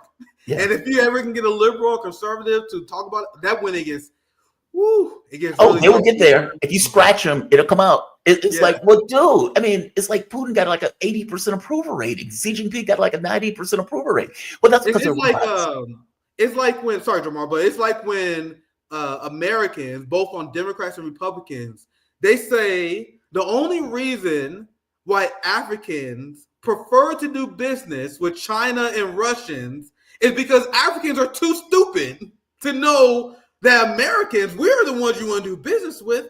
Come on, you don't trust the UK? You don't trust France no more? Oh, them goddamn dumb Africans. They're being tricked by Chinese and Russia propaganda. Because you know the Asians are so much smarter than the blacks, right? So the Chinese are that's literally what they tell themselves. It doesn't reveal their mindset when they say stuff like that, right? But sorry, go ahead. No, you're right. I agree with you. It's weird. It's strange. Yeah. I mean, like, it's like the idea that you're going to throw shade at these other countries in this way. I mean, we have taken this kind of unique point of view that all of our issues are related to either China, Russia, add in whatever, Iran, add in whatever other country that you don't necessarily like, and would get the liberals like Jon Stewart that effectively attack those governments. And in this case, he's attacking a government for doing something right. That's a damn good technological device that they've been able to create. And they've been able to do it in this kind of way that it's available and accessible to everybody, whereas OpenAI was going to be very capitalistic in the way that it was going to be used and the way that it was going to be distributed. So, yeah, Jon Stewart II. I agree with you wholeheartedly. These people aren't robots. They responded to a competent government, just like we are responding to a government that is fundamentally incompetent, that we don't believe is looking out for our interests. I think if we had a government, what we thought was looking out for the interests of Americans, our approval rating would be up there at 90% also. It's not magic. Yeah, well said. Well said. It's, at the end of the day, it's the fact that they address material conditions. When you bring up, and I love having conversations, my conversation with Ro Khanna was hilarious. I love talking to the Russophobic progressives. Yeah. Like people like Bernie Sanders, especially Cenk Uygur and all the media people, Sam Seder, they despise Russia. But Russia has everything that the progressive movement in the United States failed to deliver for the working class. So isn't that funny that Matt does, the Bernie Sanders people, they will say that Putin is a tyrant. This directly comes from Bernie Sanders' mouth. Putin is Wow. a tyrant, an authoritarian madman. Meanwhile, Vladimir Putin provides healthcare to his people. So the Putin, who is he's the madman, he's the tyrant. This come from Ro Khanna's mouth. This come from Bernie Sanders' mouth. He provides health care to his people. So what does that say about the person that you supported, Joe Biden, who said he will veto Medicare for all? So Putin, no matter how you feel about him, he and I admire Putin because he took a very poor Russia, who was destroyed after the fall of the Soviet Union, and turned it into a geopolitical fucking powerhouse. Yeah. Like ideology aside, that alone is extremely impressive. Well, Putin did to Russia. Not only that, he provided healthcare to his people, paid maternity leave to his people. In Russia, they have a right to abortion for the liberals out there. I live in Missouri, I don't. So why exactly do progressives and Americans hate Vladimir Putin? They can't explain it to you because they're propagandized, man. And that's exactly what I do. And I think you do a great job on your show as well, is to help deprogram people. People are programmed by and I explained it on RBN many times before. We don't have facts in America. We have lore.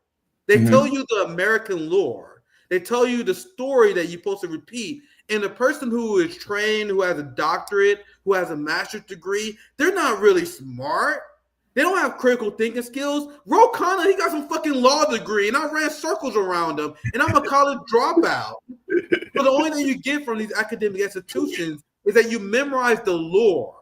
And as a working class, we must reject that, and we must embrace intellectualism. Sorry to get ranty here, but the ruling class purposely, you see it in our culture, where they emphasize and they stress anti-intellectualism. We must establish a theory-studying, active, and militant working class, which is what we haven't had for a long time. Nick Cruz, man, thank you for this. A Revolutionary Blackout Network. Where else can people find you? I see you. I know you're on Twitter at Revolutionary Blackout Network. You also have your YouTube channel. Definitely check him out, man. He if you like what you heard here, you can definitely hear it on his channel, and you can see him on YouTube, Twitter, and YouTube, doing his work. Good job, man. I really appreciate this. Thank you for this. Yeah, it was a fun conversation, man. Once again, I'm very supportive of your work, and we definitely gotta have you on RBN sometimes. You do great stuff on the channel, and we wish you the best of luck at RBN. Thank you for having me on. Oh man, thanks, man. I really do appreciate it. Be safe, man. Have a good one. Have a good one, guys. Take care. All right, Nick, definitely appreciate him joining me. And we are going to move into our next guest, Esteban Carrillo, Ecuadorian journalist. Wait a minute, I'm sorry, Esteban. First and foremost, how you doing this morning? You doing all right today? Well, it's not morning for you, but... Hey, Jamal, how are you? I'm doing good. Glad to be back. And oh, man, good morning glad to to have everyone you who's listening. And just so people would know, Esteban Carrillo, he's Beirut-based Ecuadorian journalist, current editor for The Cradle, previously with Telesur English. I have gotten really good rolling these R's. I have practiced this in the mirror far longer than I care to. You're doing great, yes. But welcome back, man. You doing okay? Yeah, I'm doing good. I'm doing good. Everything's fine, thankfully. Are you still? Where are you now? Are you still in Canada, or are you back in Beirut? No, I'm still in Canada. Haven't gone back to Beirut, but as you said, I'm still a news editor for The Cradle, still following the news. Okay, good. Still working on all of this. Give me your take on. So, one of the things that has come out recently was Donald Trump has effectively said, and the people in the U.S. have been shocked by this. I don't know why they're shocked by this. This was Joe Biden's policy also, but effectively saying that Gaza has been destroyed. And you have all of these like long lines, like it looked apocalyptic, of people, like massive amounts of crowds walking in these kind of long streams through a war zone. Just the area has been completely decimated, buildings and everything else flattened, and all of these people walking, going back to their homes. And I guess from my take, 80 to 90% of those homes have been destroyed. All of the hospitals in northern Gaza have been destroyed. The schools have been destroyed. There are like very few, if any, standing buildings. Exactly. I guess the first question is, where are those people going back to? Well, they're going back to their land. right? They're going back to their homes, but as you're saying, most of their homes are not there anymore. Nonetheless, these people are going back to their land. I think the images in Gaza are, without a doubt, apocalyptic. But I would say the images of the people streaming back are more biblical, right? At this point, this genocide, which has been raging with rage for 15 months, and there's been a bit of a pause over the last few days. Well, it was started for what the Zionists believe is, their promised land, their promised right. I guess they are the chosen people to do this, to take this land, to do this to the Palestinians.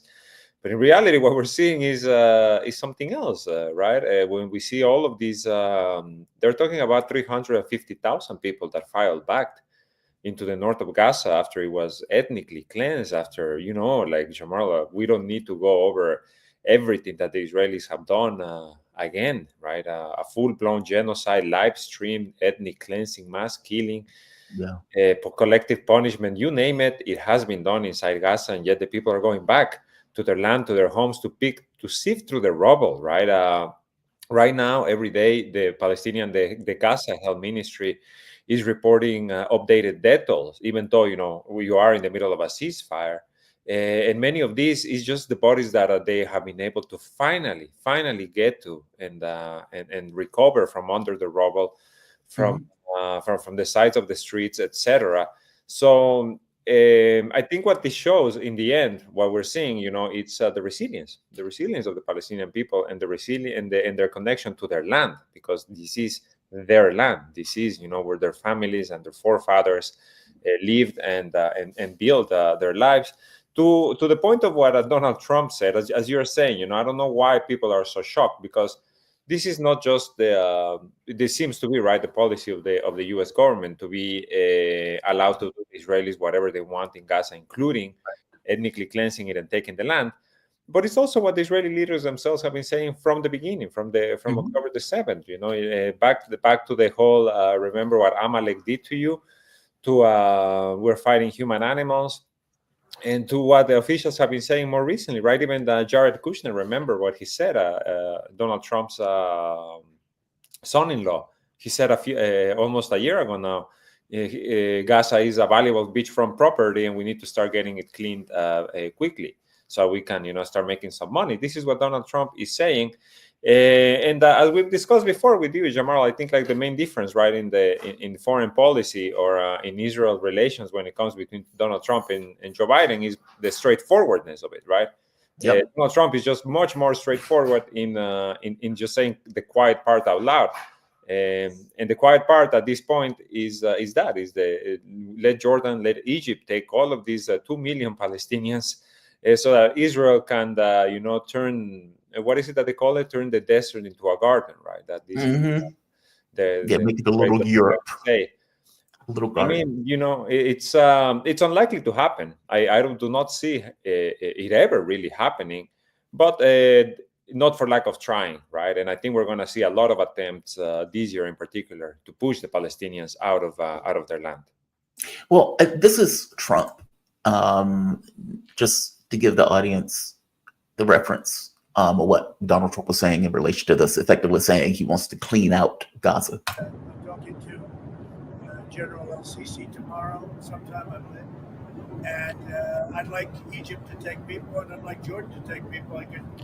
You're talking about probably 1.5 million people, and we just clean out that whole thing. It's over the centuries that's many conflicts that site.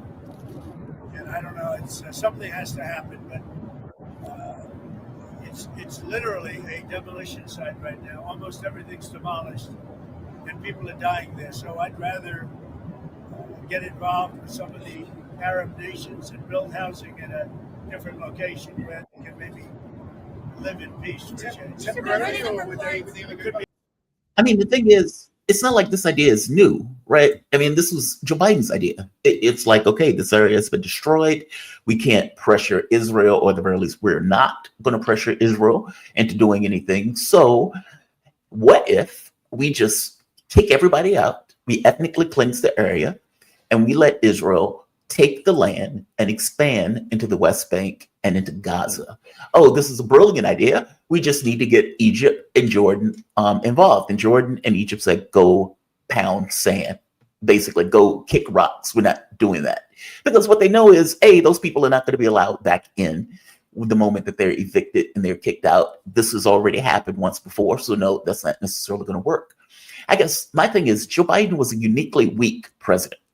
And he didn't seem to mind being humiliated over and over and over again. Trump is a little bit different on this front.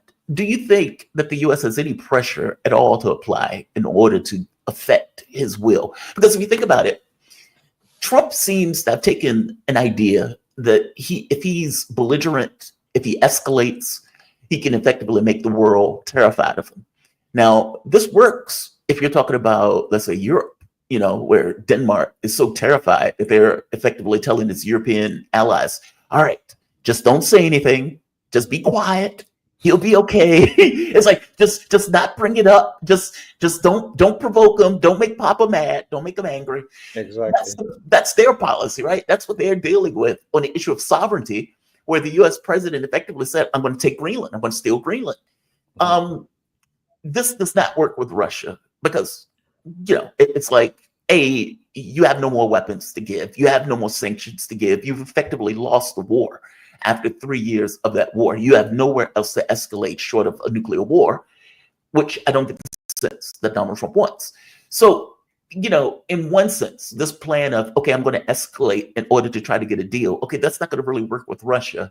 That will work with Europe. Will that work with Egypt? And will that work with Jordan? I mean, these countries are effectively client states on some level of the United States. A huge amount of money goes from the U.S. coffers into Egypt and, for that matter, into Jordan. Will that create, let's say, pressure to allow Trump to do what he wants? Or this is going to be a hard no, any way you look at it?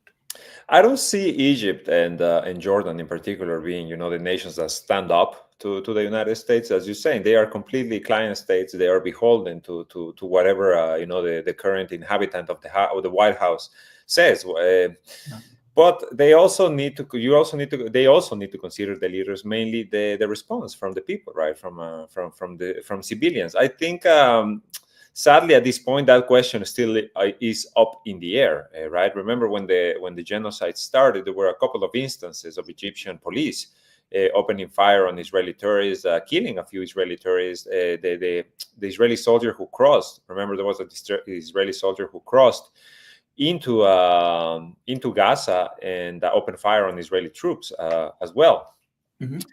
Jordanians have also supported the Palestinian resistance in different ways. In Jordan, you're talking about 2/3 of the population is of Palestinian descent, as you described yourself, because of the original Nakba, because this already happened. This already happened once. They already pushed hundreds of thousands of Palestinians into their land, and Jordan essentially had to, take them for their own decisions. But so we'll have to see. We'll have to see what's actually going to happen. I think the biggest resistance is going to come from the Palestinian people themselves. I mean, just look at Hamas, right? Look at the last prisoner exchange, when they built this whole stage, and you've seen already, all of these Hamas soldiers that are coming out of the woodwork, coming out of the tunnels, essentially, and trying to humiliate Israel, right? In a media sense, like showing them, like, hey, we are here, we haven't gone anywhere, and in reality, we've kind of reconstituted our forces, right? A few months ago, the Israeli government was saying that they killed about 17,000 Hamas fighters.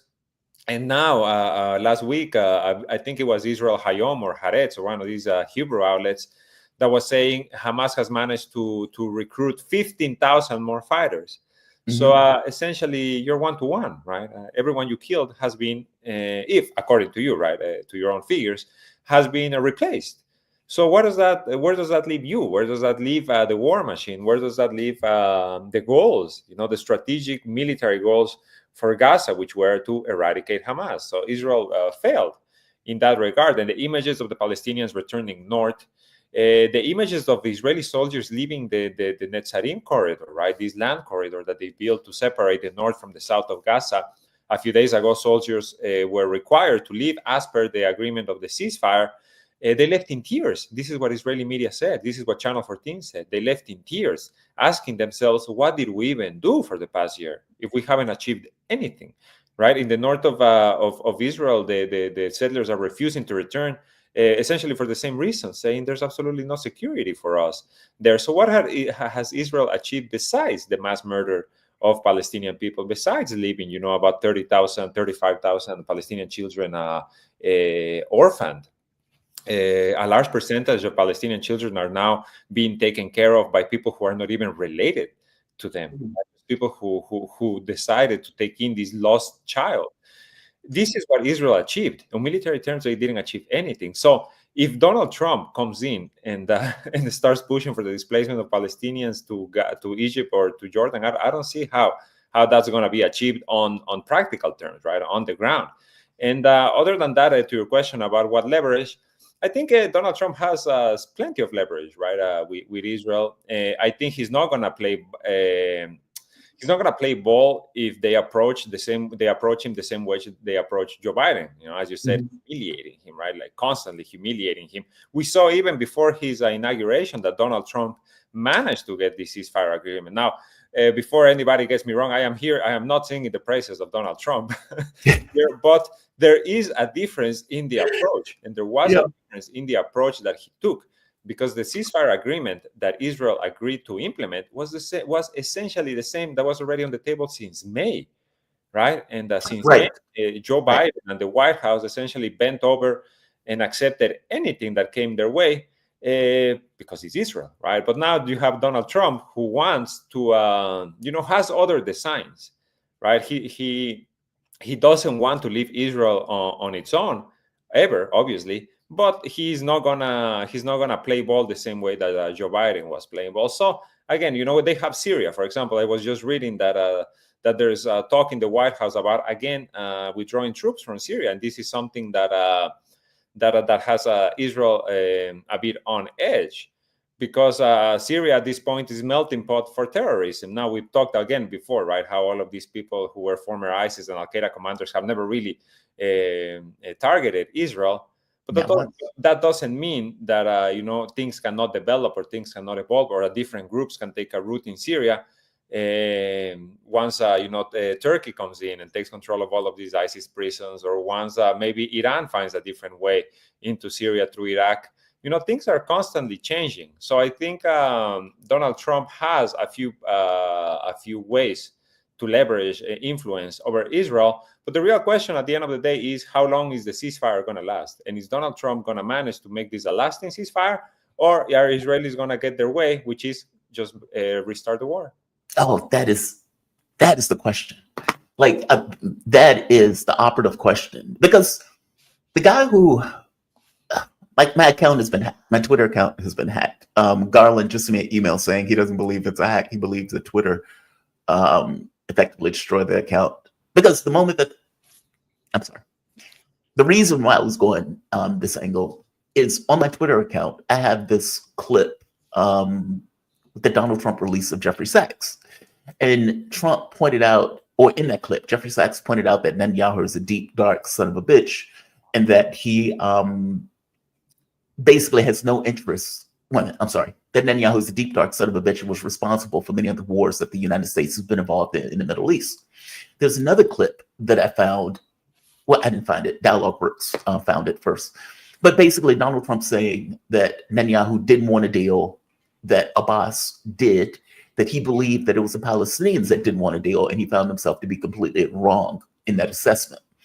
And so you have that seems to be floating around in his mind.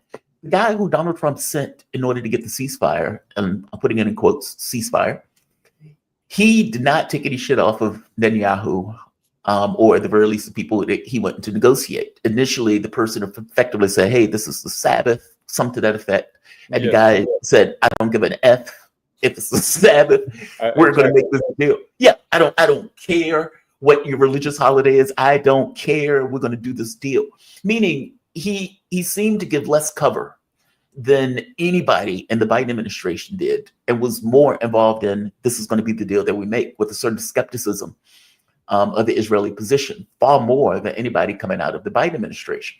So I guess my thing is this a situation where Trump, because he told the Muslim community, I'm going to get a deal, I want this deal to take place before I even get in office, he gets the ceasefire deal before he gets in office, do you think he's going to stand by it? Meaning, if it's Joe Biden and Blinken, I have no belief at all that Blinken or Biden would have done anything in order to maintain a ceasefire deal, even if they were able to get a ceasefire deal, any more than they're doing in Lebanon now. I guess my question, though, is, do you think, and I know there's no way for you to know this as a flat fact, and I wish I could show the clip of the guy on Fox News, because he shocked the hell out of Fox News by the perspective that he was basically given with this kind of skepticism around Israel. But he seemed more on the side of ensuring that the deal remains. And I guess the sticking point of the deal is going to be when you get into the later stages of negotiations. Like, who's going to run Gaza? Like that one, right? Like, can Israel, or let's say the Netanyahu government, withstand Hamas resuming power in Gaza after the entirety of the war was supposedly, under Netanyahu's terms, to destroy Hamas? Like, it's when you get into the later stages of negotiations that this stuff gets very sticky. But give me your take on this. Based on what you've seen, do you see a difference in the way that Trump is? This is kind of a difficult question to ask, because I know you don't necessarily have the answer for this right off the bat. But do you think that there's more of an incentive for him to maintain this deal now that the deal is in force? Like, because even Joe Biden's thing is, well, let's get a ceasefire first, and then we can try to maintain the fact once the shooting and once the fighting stops. It's very possible that Trump is also starting with that premise. But I guess the question is always whether or not he's serious about putting pressure to Israel in order to maintain it, because that's where the pressure is going to need to be applied. I think the factor here that we need to be looking at when it comes to, how far is Trump willing to take or to stand behind this deal, it's the Gulf monarchies, right? It's Saudi Arabia, it's the UAE, it's Qatar, who are essentially being, for the past 15 months, almost since the start of the genocide, they have been positioned as kind of the solution, right? To come in, to rebuild, to have an Arab coalition force, whatever, run Gaza instead of Hamas, first of all, which is the group that in 2006 won the freest and fairest elections up until that point in the Arab world. And then, we know what happened. We know about the blockade, and we know what it eventually led to. And also, there's this pushback from Israel to the Palestinian Authority, this very, very strong pushback against having the Palestinian Authority play a role inside Gaza.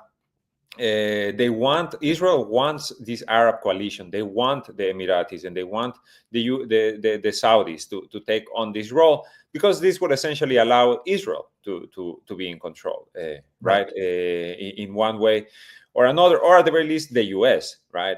It would be a U.S. Mandated government, so to speak, like the one that the parallel government in Yemen, or Ahmad al-Shara, former ISIS and Al-Qaeda commander, who is now, the president of Syria, right? Someone that they can trust, so to speak. So I think that's where the question really lies, as far as how far is Donald Trump going to stand behind the ceasefire deal. I think for him this was an achievement, right? To get this done before his inauguration, to put all the pieces in place. Again, I am not one to sing the praises of either a Joe Biden or a Donald Trump, but there was a complete, night and day difference in how this was done, and even what we're witnessing now, right? Even the release of the Palestinian prisoners. You're talking about hundreds of women, children, elderly people who were convicted for life in prison, are being now released to the West Bank, going back to their families. How long is this going to last? I do not know. I do not expect it to last very long, though, because we need to always consider that the Israeli project is not a project about living together. It's not a project about coexistence.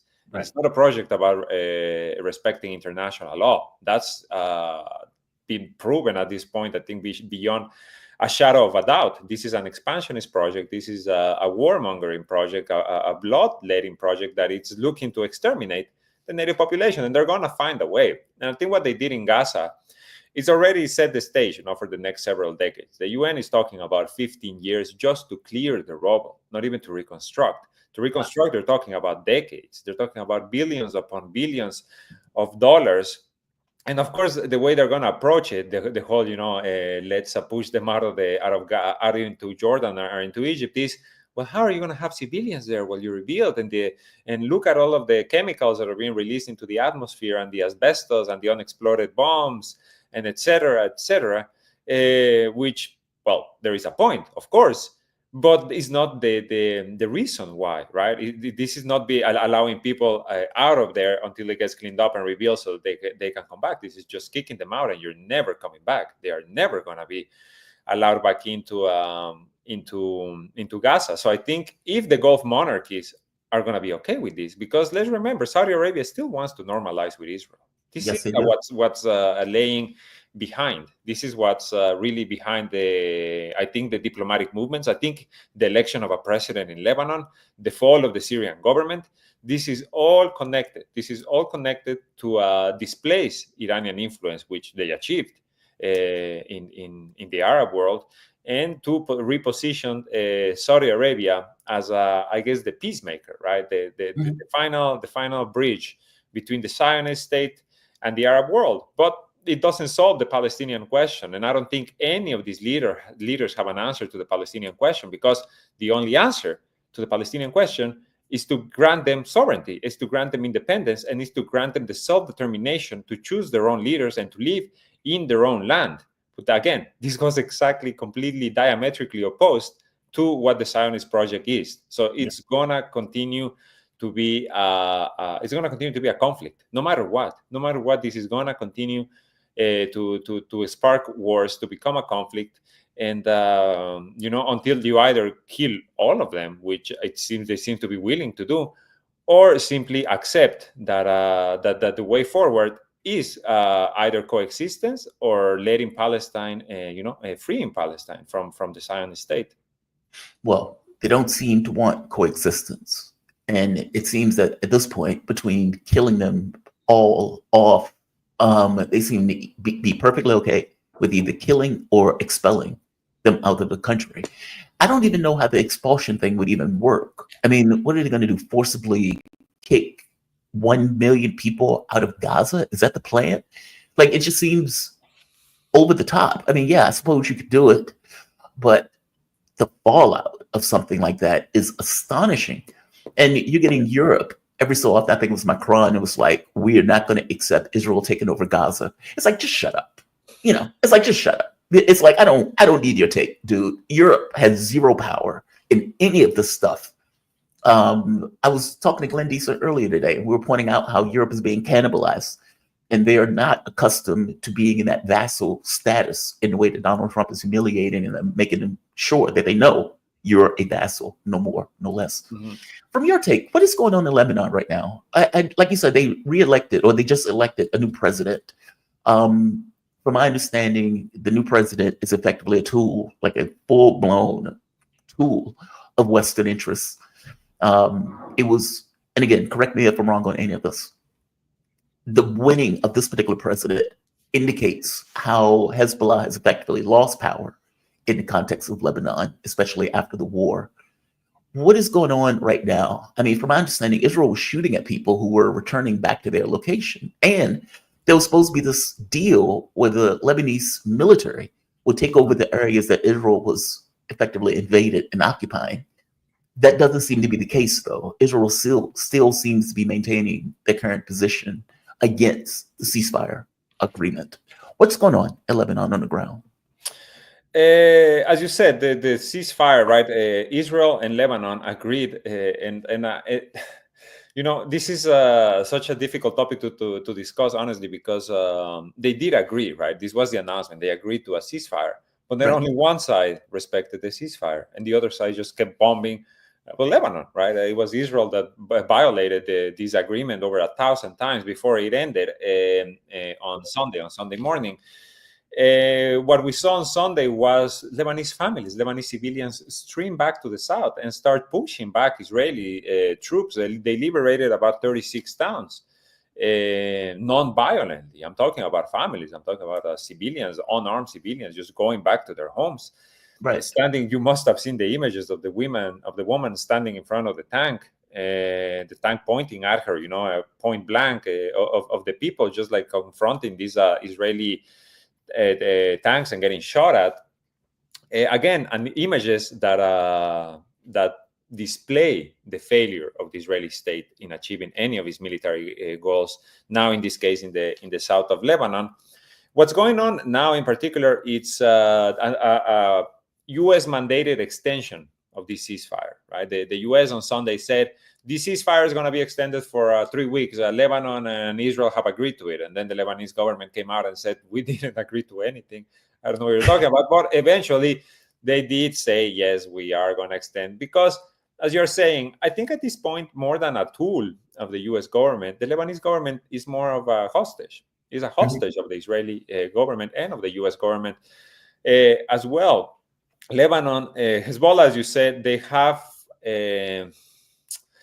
they lost a lot during this war. I don't want to say they lost the war because I don't think the war is over, but I do think they lost this battle because they did not anticipate, I would say, the ferocity with which the other side was going to come at them. Israel did take this war in existential terms. They did act as if this was existential, and I think the axis of resistance, save a few marked exceptions such as Yemen, they did not act like this was existential. They did act like they could, gain the strategic advantage, that they could find a diplomatic solution, etc. And the whole slow escalation that they were doing. Hindsight is 2020, and right now Hezbollah is looking its wounds. And more than anything, Hezbollah is allowing the Lebanese government and the Lebanese army to take control. Right. This is what this ceasefire agreement was. Hezbollah did not particularly agree to this ceasefire. They didn't come in and officially sign on to it, but they did say, we will respect it. We will respect it, and we will let the Lebanese army and the Lebanese government, and we will not stand in the way on the formation of a Lebanese government after 2.5 years. 2.5 years after elections, finally, right? And now Nawaf Salam, the president, the former lead judge at the ICJ, is confronted with a country that all of a sudden, all of the crises that were frozen on October the 7th, 2023, have resurfaced. Right now, including the occupation of the south of Lebanon.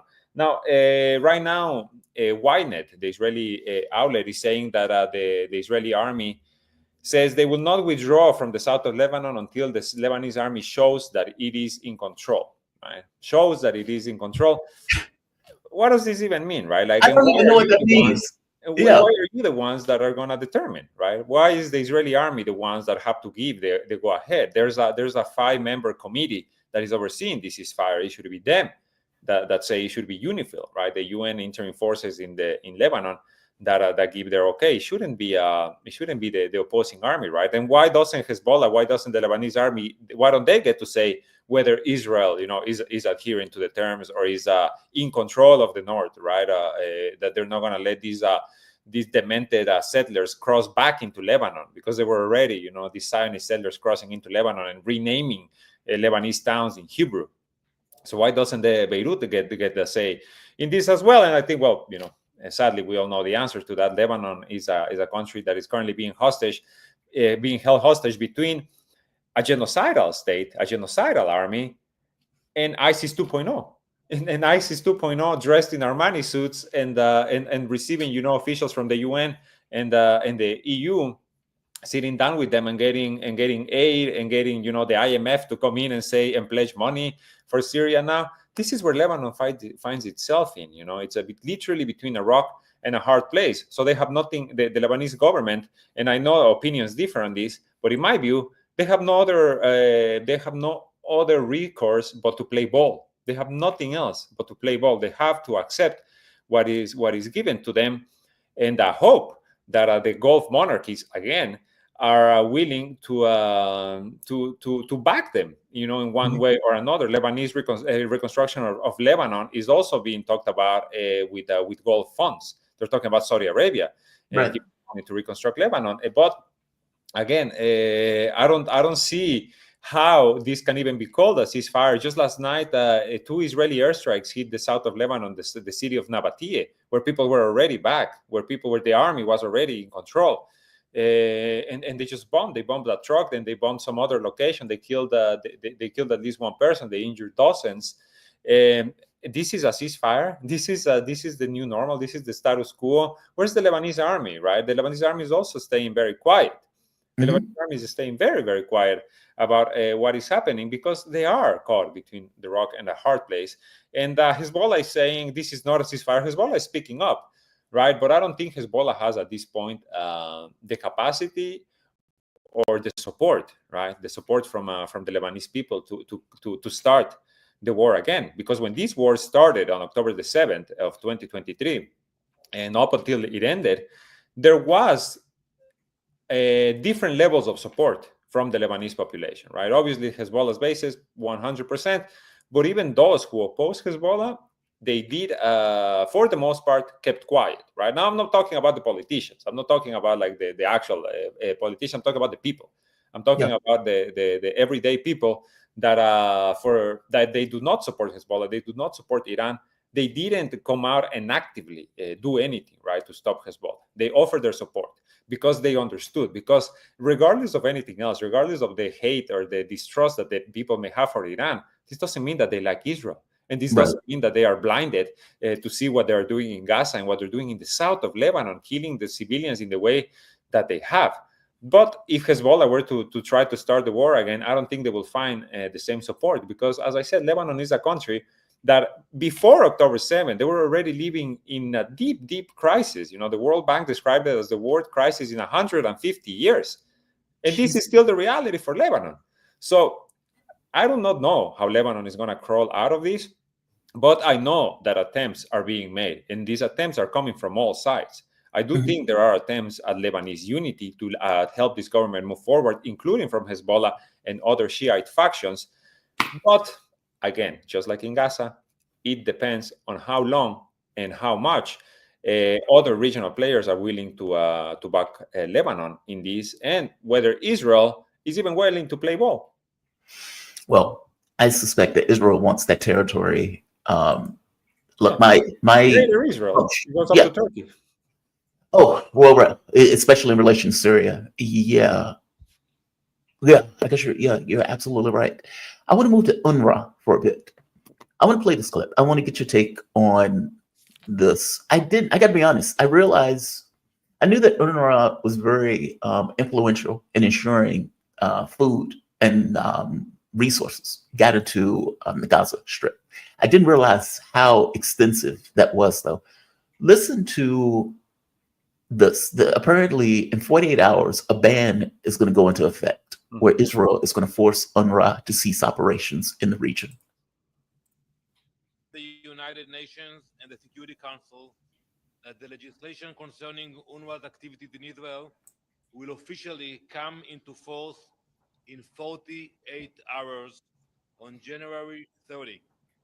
In accordance with applicable Israeli law and following the termination of the provisional agreement, UNRWA must cease its operations and evacuate all premises it operates in Jerusalem, including the properties located in Ma'alot Dafna and Kfar Akeb.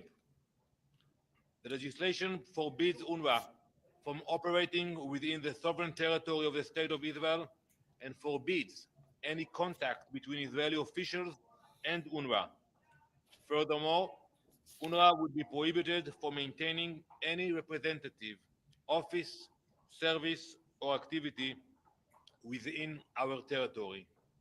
Israel will terminate all collaboration, communication, and contact with UNRWA or anyone acting on its behalf. So what this sounds like is a continuation of the starvation plan. And to be clear, so right here, 60% of the food aid to 2.3 million Palestinians in Gaza comes from UNRWA. Mhm. Think about that, 60%. And this is already a situation where we were starving the Palestinian population during the war. And now they're like, yeah, we need to also starve them after the ceasefire apparently comes into effect. I don't believe for a moment Trump is going to do anything about this. I don't think he's going to put the screws to him. UNRWA is supposed to be a UN organization and a UN body. You would think that that would be more of a thing for the UN to take issue with. I have yet to hear the UN say anything about this, or at the very least, nothing is bubbled up. Well, you know that the media-wise. UN is Hamas, Jamal, so what can they do? And there's that, right? I mean, and keep in mind, all of this came from this fake story that Israel put out that UNRWA had been working with Hamas on October 7th. None of this was real, by the way. This is, this goes into the category of systemic mass rape and babies having their heads chopped off with Hamas fighters taking a dump in the skull of the babies. Like just outlandish stuff that these people were out there saying. Give me your take on this. What is going to be the overall significance and effectiveness? And I guess the question is, has the UN complained, pushed back, criticized, sent a strongly worded letter, anything? Yeah, for sure. Saying this is outrageous. Yeah, for certain. Because, I mean, as you're saying, they have done that. It's not going to go past that. You're not going to see Israel get, removed from the UN, have its membership revoked, or any sanctions against Israel. They should. God forbid. Of course, Yeah, they should. It's insanity. We're living in the upside down world, sadly. So this campaign this is kind of like the final nail in the coffin of UNRWA. And again, this has the okay from the Donald Trump White House. Like everything that we're seeing Israel do today has the okay of the White House. I think since the implementation of the ceasefire, what we have seen of what the Israeli state has done comes with the thumbs up from the White House. And the situation with UNRWA, it's truly, as you're saying, it's just the perpetuation, perpetuating the starvation as a weapon of war. It's removing the only agency that gave Palestinians, food, education, work.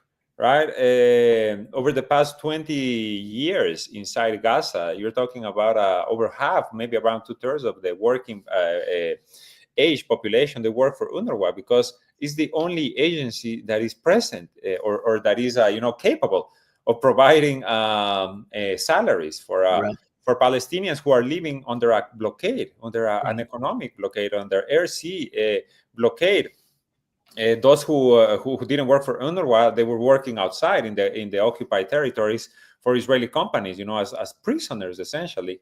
They were taken as prisoners on October the 7th. All of these Palestinian workers, they were taken as prisoners inside Israel. So this is again the same tactic, right? This policy that includes the displacement of Palestinians to Egypt or to Jordan, that includes, as you said, the mass murder and the torture and the rape and the disappearances and everything, etc. It also includes the destruction of UNRWA, the destruction of the healthcare system. Who's going to rebuild the healthcare system, right? Especially now that you're pushing the UN out of here, and that's not even to get into the West Bank, where Israel is currently raiding Jenin, is raiding Tulkarem, and just last week the Jerusalem municipality ordered 45 families east of Bethlehem in the occupied West Bank to leave because they're going to demolish their houses.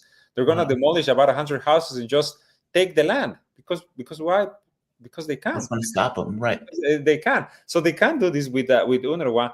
And, right now I was checking, since the ceasefire started, they're talking about over 4,000 aid trucks have entered Gaza.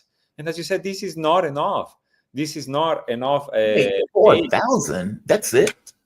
Exactly. And, before October the 7th, Gaza needed about 500 trucks daily.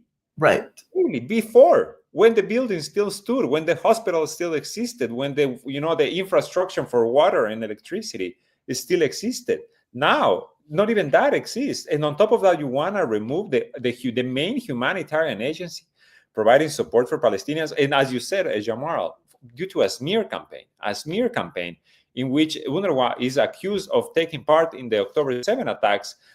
After an internal investigation was conducted, if I'm not mistaken, UNRWA let go between 6 or 9 people who they had some connection to the fighters who that they broke into the southern Israeli, broke out of Gaza, right? Broke out of the Gaza prison, and they let them go. And what else did this investigation find out? They found that the confessions from UNRWA employees saying that they work with Hamas, they came under torture. Israeli troops tortured them into admitting that they had anything to do with the 7 October attacks, and now they're writing it into the destruction of what is essentially the only provider for Palestinian people, right? And what is next, right? What is next for them? It's the same question as what is next for them in terms of being displaced. What is next for them in terms of surviving, right? The next month, much less the next few decades. Wow, this is just outrageous. I mean, yeah, I guess that's the question. What is going to happen going forward? Esteban, man, thank you for this, man. I really do appreciate it. I always appreciate your take on this stuff.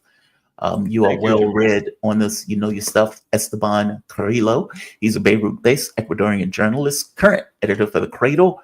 Previously with Sir English, another fantastic organization. Thank you, my man. You be safe. Thank you, Jamal, and we'll talk to you next time. Bye-bye. How's it going? Thank you. All right. We have come to the end of the show. And yeah, Israel lost this war against Hamas, so they need to score cheap political points by going after UNRWA. Well, look, I tell you this, Hamas still exists at the end of all of this. Israel has been able to kill, 100,000 people, give or take, half of which are like kids, 2/3 of which are women and children. They have been able to, and again, I always cringe at this notion of saying Israel is able to do it, because the reality of it is it's the US doing it. Like, I don't know if I have this belief that this is the tail wagging the dog. I on some level believe that this is the dog wagging the tail, that Israel is a United States little colony that is in the Middle East. And the way Joe Biden pointed out himself, if Israel didn't exist, we'd have to create it. We like having our own little pit bull doing its own thing, working at our behest in that area, especially since we have this belief that anything we need to get done in that area, we don't need to have our fingerprints on it if Israel is willing to do it.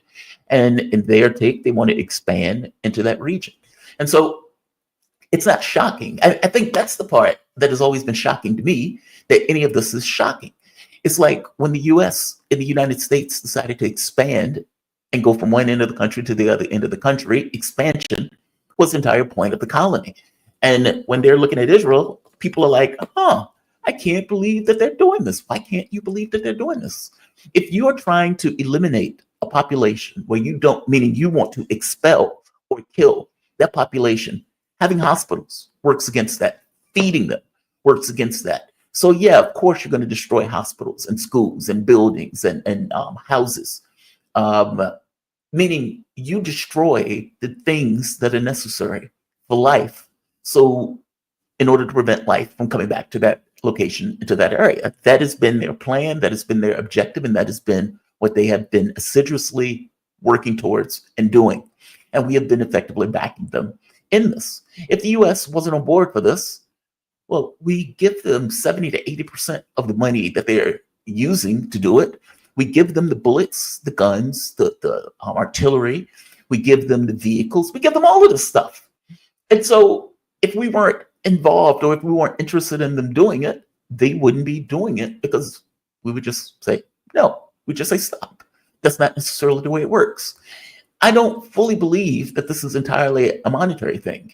In the same way, I didn't believe that Joe Biden's behavior was entirely coming from somebody else. These people are ideologues. They have this idea of the world, with this idea of this kind of American supremacy that just so happens falls in line with this Zionist supremacy ideology. These things dovetail on the issue of Israel.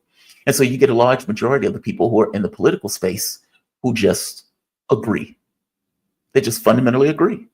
There's a great clip with Richard Nixon, where Richard Nixon talks about the responsibility of the American president is separate with the interests of what Israel wants. and it has to be because its responsibility is to America, not to some little colony in the Middle East. He is absolutely and entirely right. He's absolutely right. We have come to the end. Flat Earth, Jesus Christ. We have a flat earther in the audience. Oh, Jesus. Jesus. Did you hear, oh God, what is that guy's name? Was it Lord Jamal, I believe? And he gets into, I think he's on Gilbert Gottfried's show, and he gets into a fight with Professor Dave. Now, Professor Dave is an asshole. Let's be very honest. Professor Dave's a complete asshole. I've seen Dave on other stuff, and I've seen him go after people who were very competent, and Dave was just an ass. He's not wrong, however, about the flat earth stuff. That is one of the dumbest ideas that you have some people who say the moon landing didn't take place. You have some people who say that the moon is made of Swiss cheese. And then below that, you have flat earthers. Below that, below the moon is made of Swiss cheese, you have flat earthers.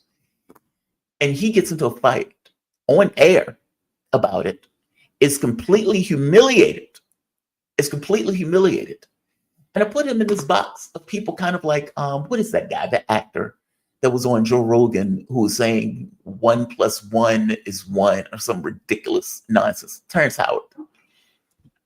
It is bizarre to me that they will bravely, with all the courage in the world that they, in no sense, should have, and they would say this stuff to people whose job is to ensure that satellites can get from point A to point B. They have to take relativity into account in order to ensure that satellites do what they're supposed to do in regards to your navigations, meaning when you're on your phone and you're navigating from point A to point B, they have to take relativistic actions into effect because there's a permutation in the equation that don't quite work if you don't use relativistic actions into effect.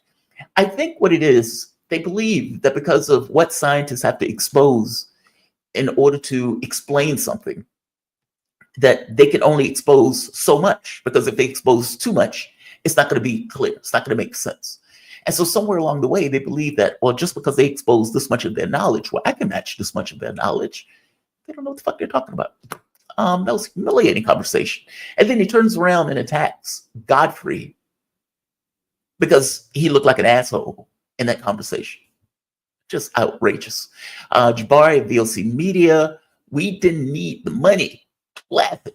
Well, he didn't say we didn't need the money. He said they didn't need the money. Donald Trump was talking about the Taiwan thing, saying that, well, Taiwan didn't need the money. They're probably going to take their money and they're going to build another base in some other country. No, Trump has gotten to the conclusion, what Trump doesn't quite get, or maybe doesn't care, is that the money that we're putting into other countries is not for the benefit of those countries. It's for influence. There's a difference in those things. Meaning, if I continue to juice you up with money, then one day I'm going to come to you and say, hey, I need you to do this. And you're going to be like, oh, man, I don't know. This is not really good for us. Okay, well, fair enough. You're no longer going to get money from us. Okay, what do you need me to do? It's for that. Trump has come to the conclusion, why do I have to pay these people when I can just force them to do it? So, yes, you're going to build a base here. And if you don't, I'm going to pass sanctions on you for not doing so. What I don't think Trump quite gets, though, is that we are not in this primacy of position in the way that we were in the 90s. This is not, America bestows the globe as a Galactus. Yes, America is a very strong country out of many countries that at this point are very strong. And part of the reason that other organizations like BRICS are forming up is because of that type of behavior that Donald Trump is doing now on a lower level.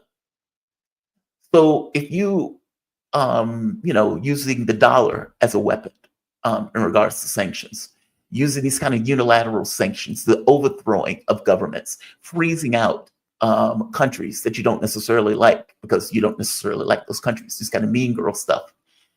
There's a reason that many of those countries have cobbled themselves together to say no more, no mas.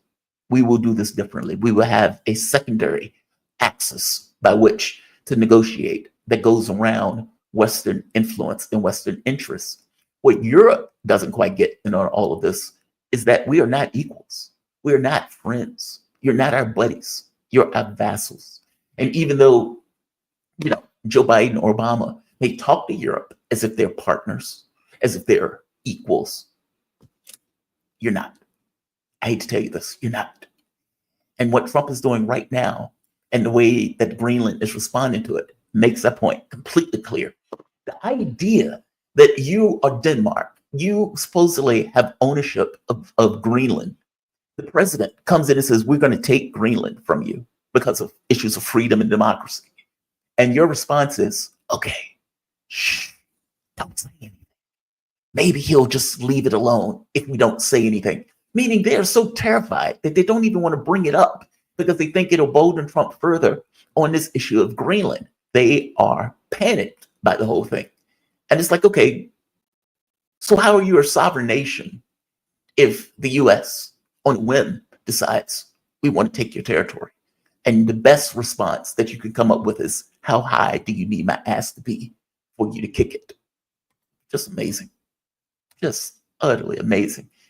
Edwin Rodriguez. Thank you. Thank you, brothers. Thank you, Edwin. Back at you, man. Thank you for that. Mr. Ripley. I gather Stewart is not John's birth name. Actually, I don't know what John Stewart's birth name is. Yeah, I don't know. I honestly don't know. I assumed it was, but I don't know. John Stewart's dad was the state energy controller. Was he? Was he? I did not know that. DeepSeek means what to me? Autocorrect and Siri suck. No, LEJ, it goes a little bit beyond that.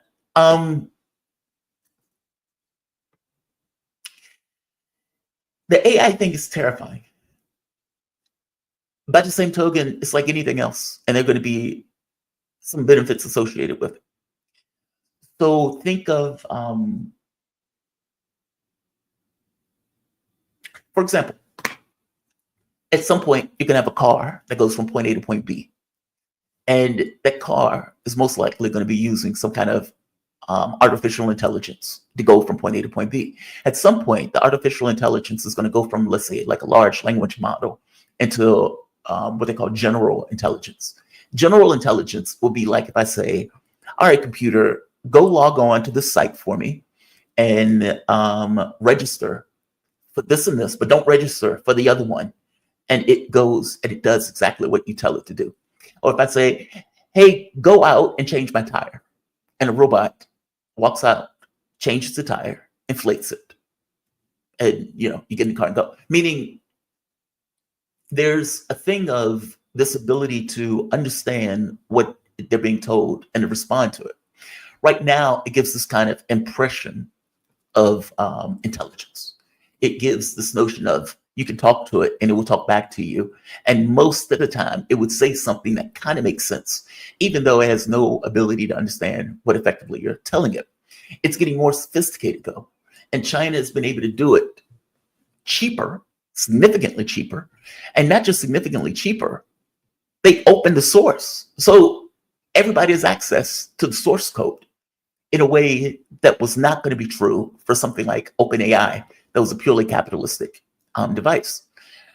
Yes, seek, meaning assisting with seeking, assisting with your ability to gather information. At some point, you're not going to have to type stuff in. You're just going to ask the computer, hey, computer, I need information on this. And the computer responds to you in kind of a human language and a human dialect of your choice. Hell, it could be a man, it could be a woman. It can respond to you in various personality ways.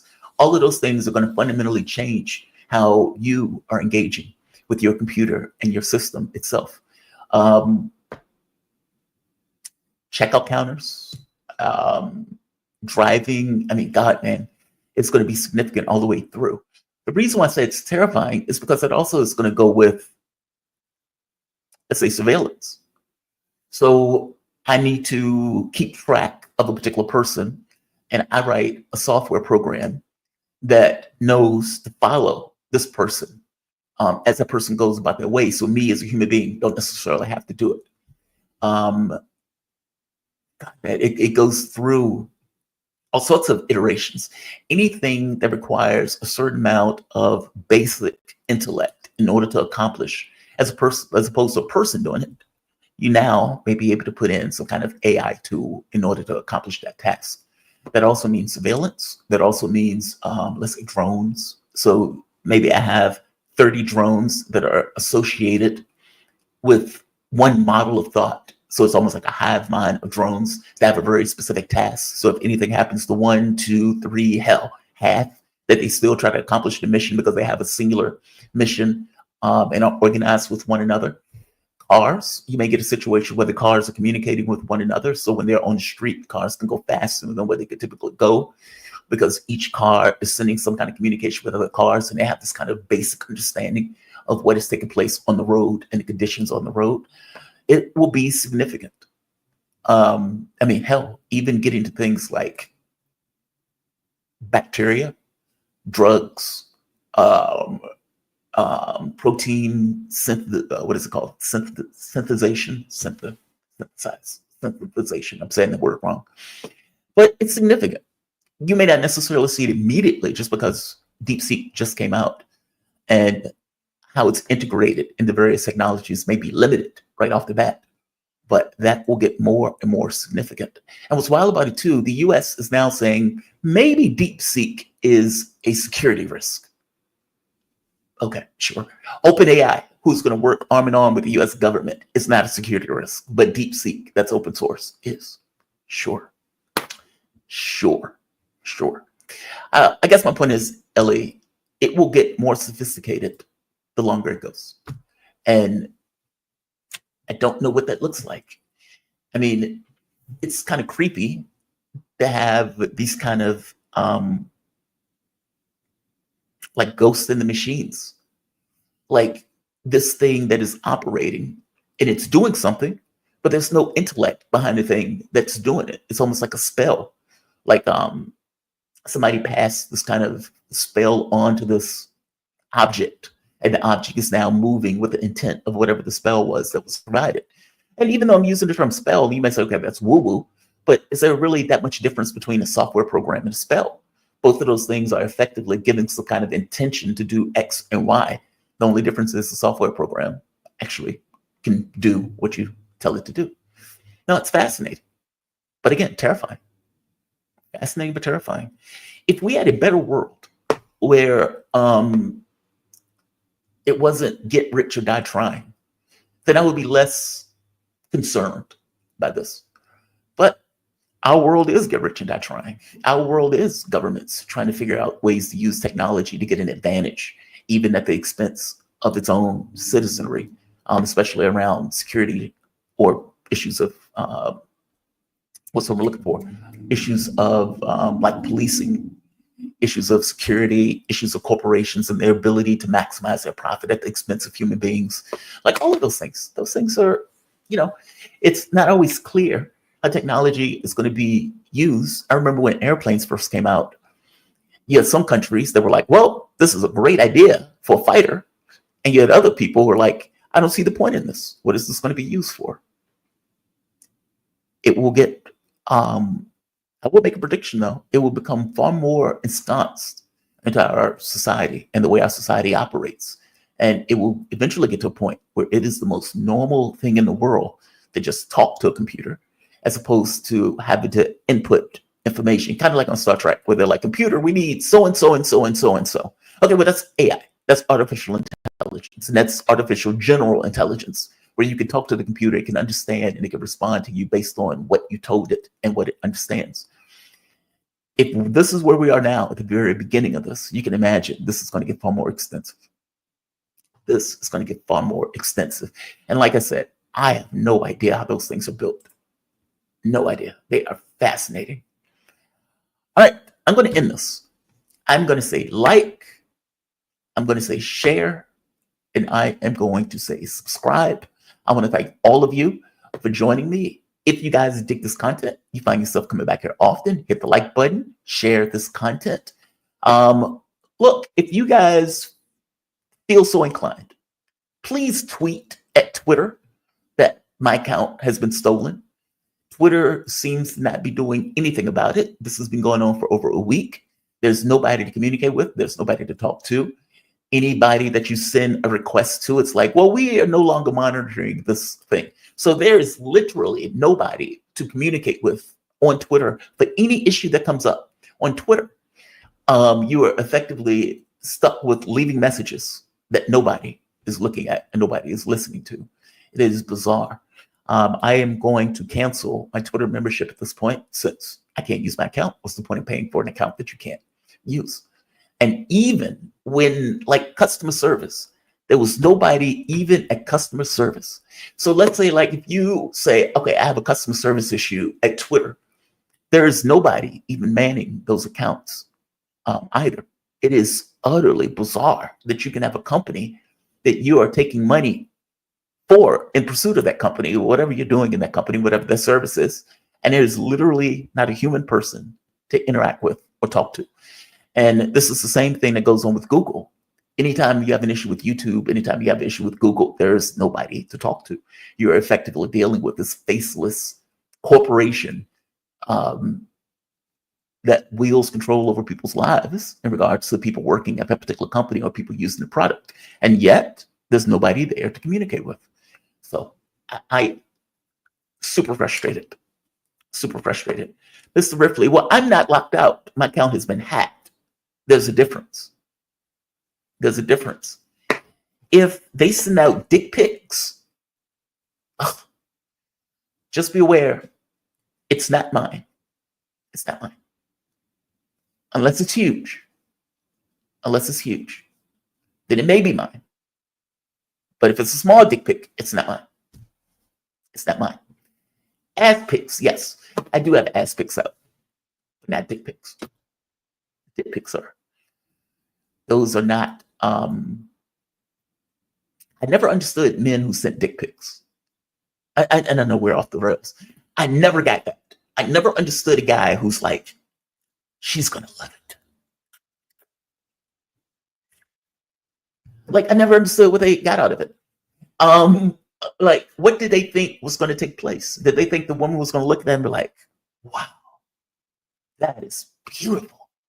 This is a beautiful penis. What did they think the woman was going to say? Like, I know men are enamored with themselves. I'm less inclined to believe that women are, and that they are jonesing for a random dick pic to come into their mailbox.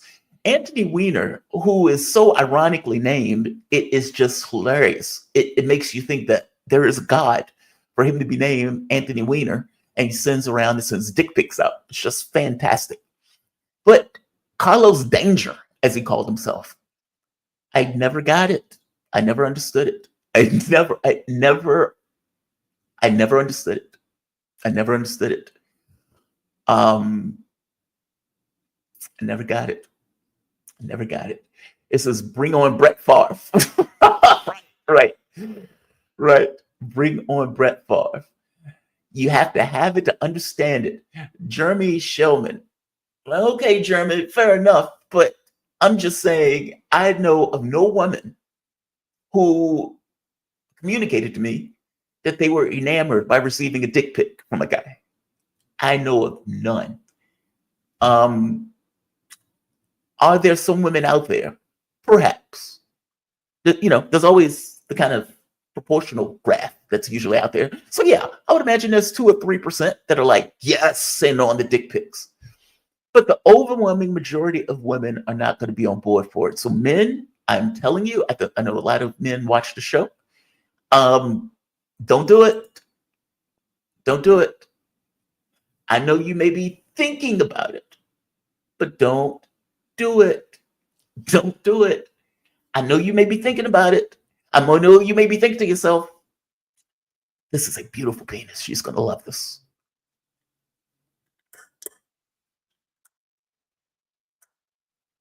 Don't send that pic.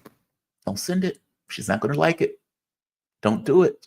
Thank you, Rami. Don't do it. Tell him don't do it. Don't do it. It says, I've sent one on a date. It worked. Jin Ho Choi. No, you didn't. Are you serious? Feral agent, make sure she has a big phone. It's like, how can I get this 20-inch penis within my phone thing? Yes, yes, yes. I hear you. I hear you. Jinho, I hope you didn't do that. I hope you didn't do that. But he said it worked. He said it worked for him. He said it worked for him.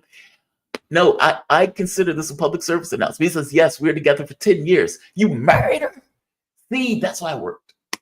That's why it worked. You guys were on the same page. Have you seen these Instagram videos where the couples, there is a funny one where this woman is she's at work and she's working at like an office at home. And as she's working at the office at home, the husband is like doing shit behind the scenes. Like he's like in a banana costume, just kind of walking around. And one of them, like he's running to her like a feral animal. It is the funniest thing in the world. And he's doing this to screw with her while she's at work. And eventually she just gets up and starts hitting them. She's so tired of it. There are couples who just work and they're on the same wavelength. So Jinho, I suspect that the dick pic that you sent just so happened was to the woman who was on the same wavelength as yours and was like, he's a keeper. He's a keeper. He's a keeper. So good on you, Jinho. Congratulations on your relationship lasting that long. It says, yes, she requested one and liked it. Oh, right there. She requested it. That's the difference. That's the difference. I'm saying don't send unrequested dick pics. Maybe that's what I should say. Don't send unrequested dick pics. Public service announcement. If she didn't ask for it first, don't send it. And honestly, I will go further. Even if she did ask for it, you probably, no, don't do it. Just don't do it. Don't do it. All right. I'm going to say like. I'm going to say share. I'm going to say subscribe. You guys have a good evening. I'll see you guys tomorrow morning. Jamal Thomas Morning Show. What is it? Episode 86. Signing off. Have a good one, all.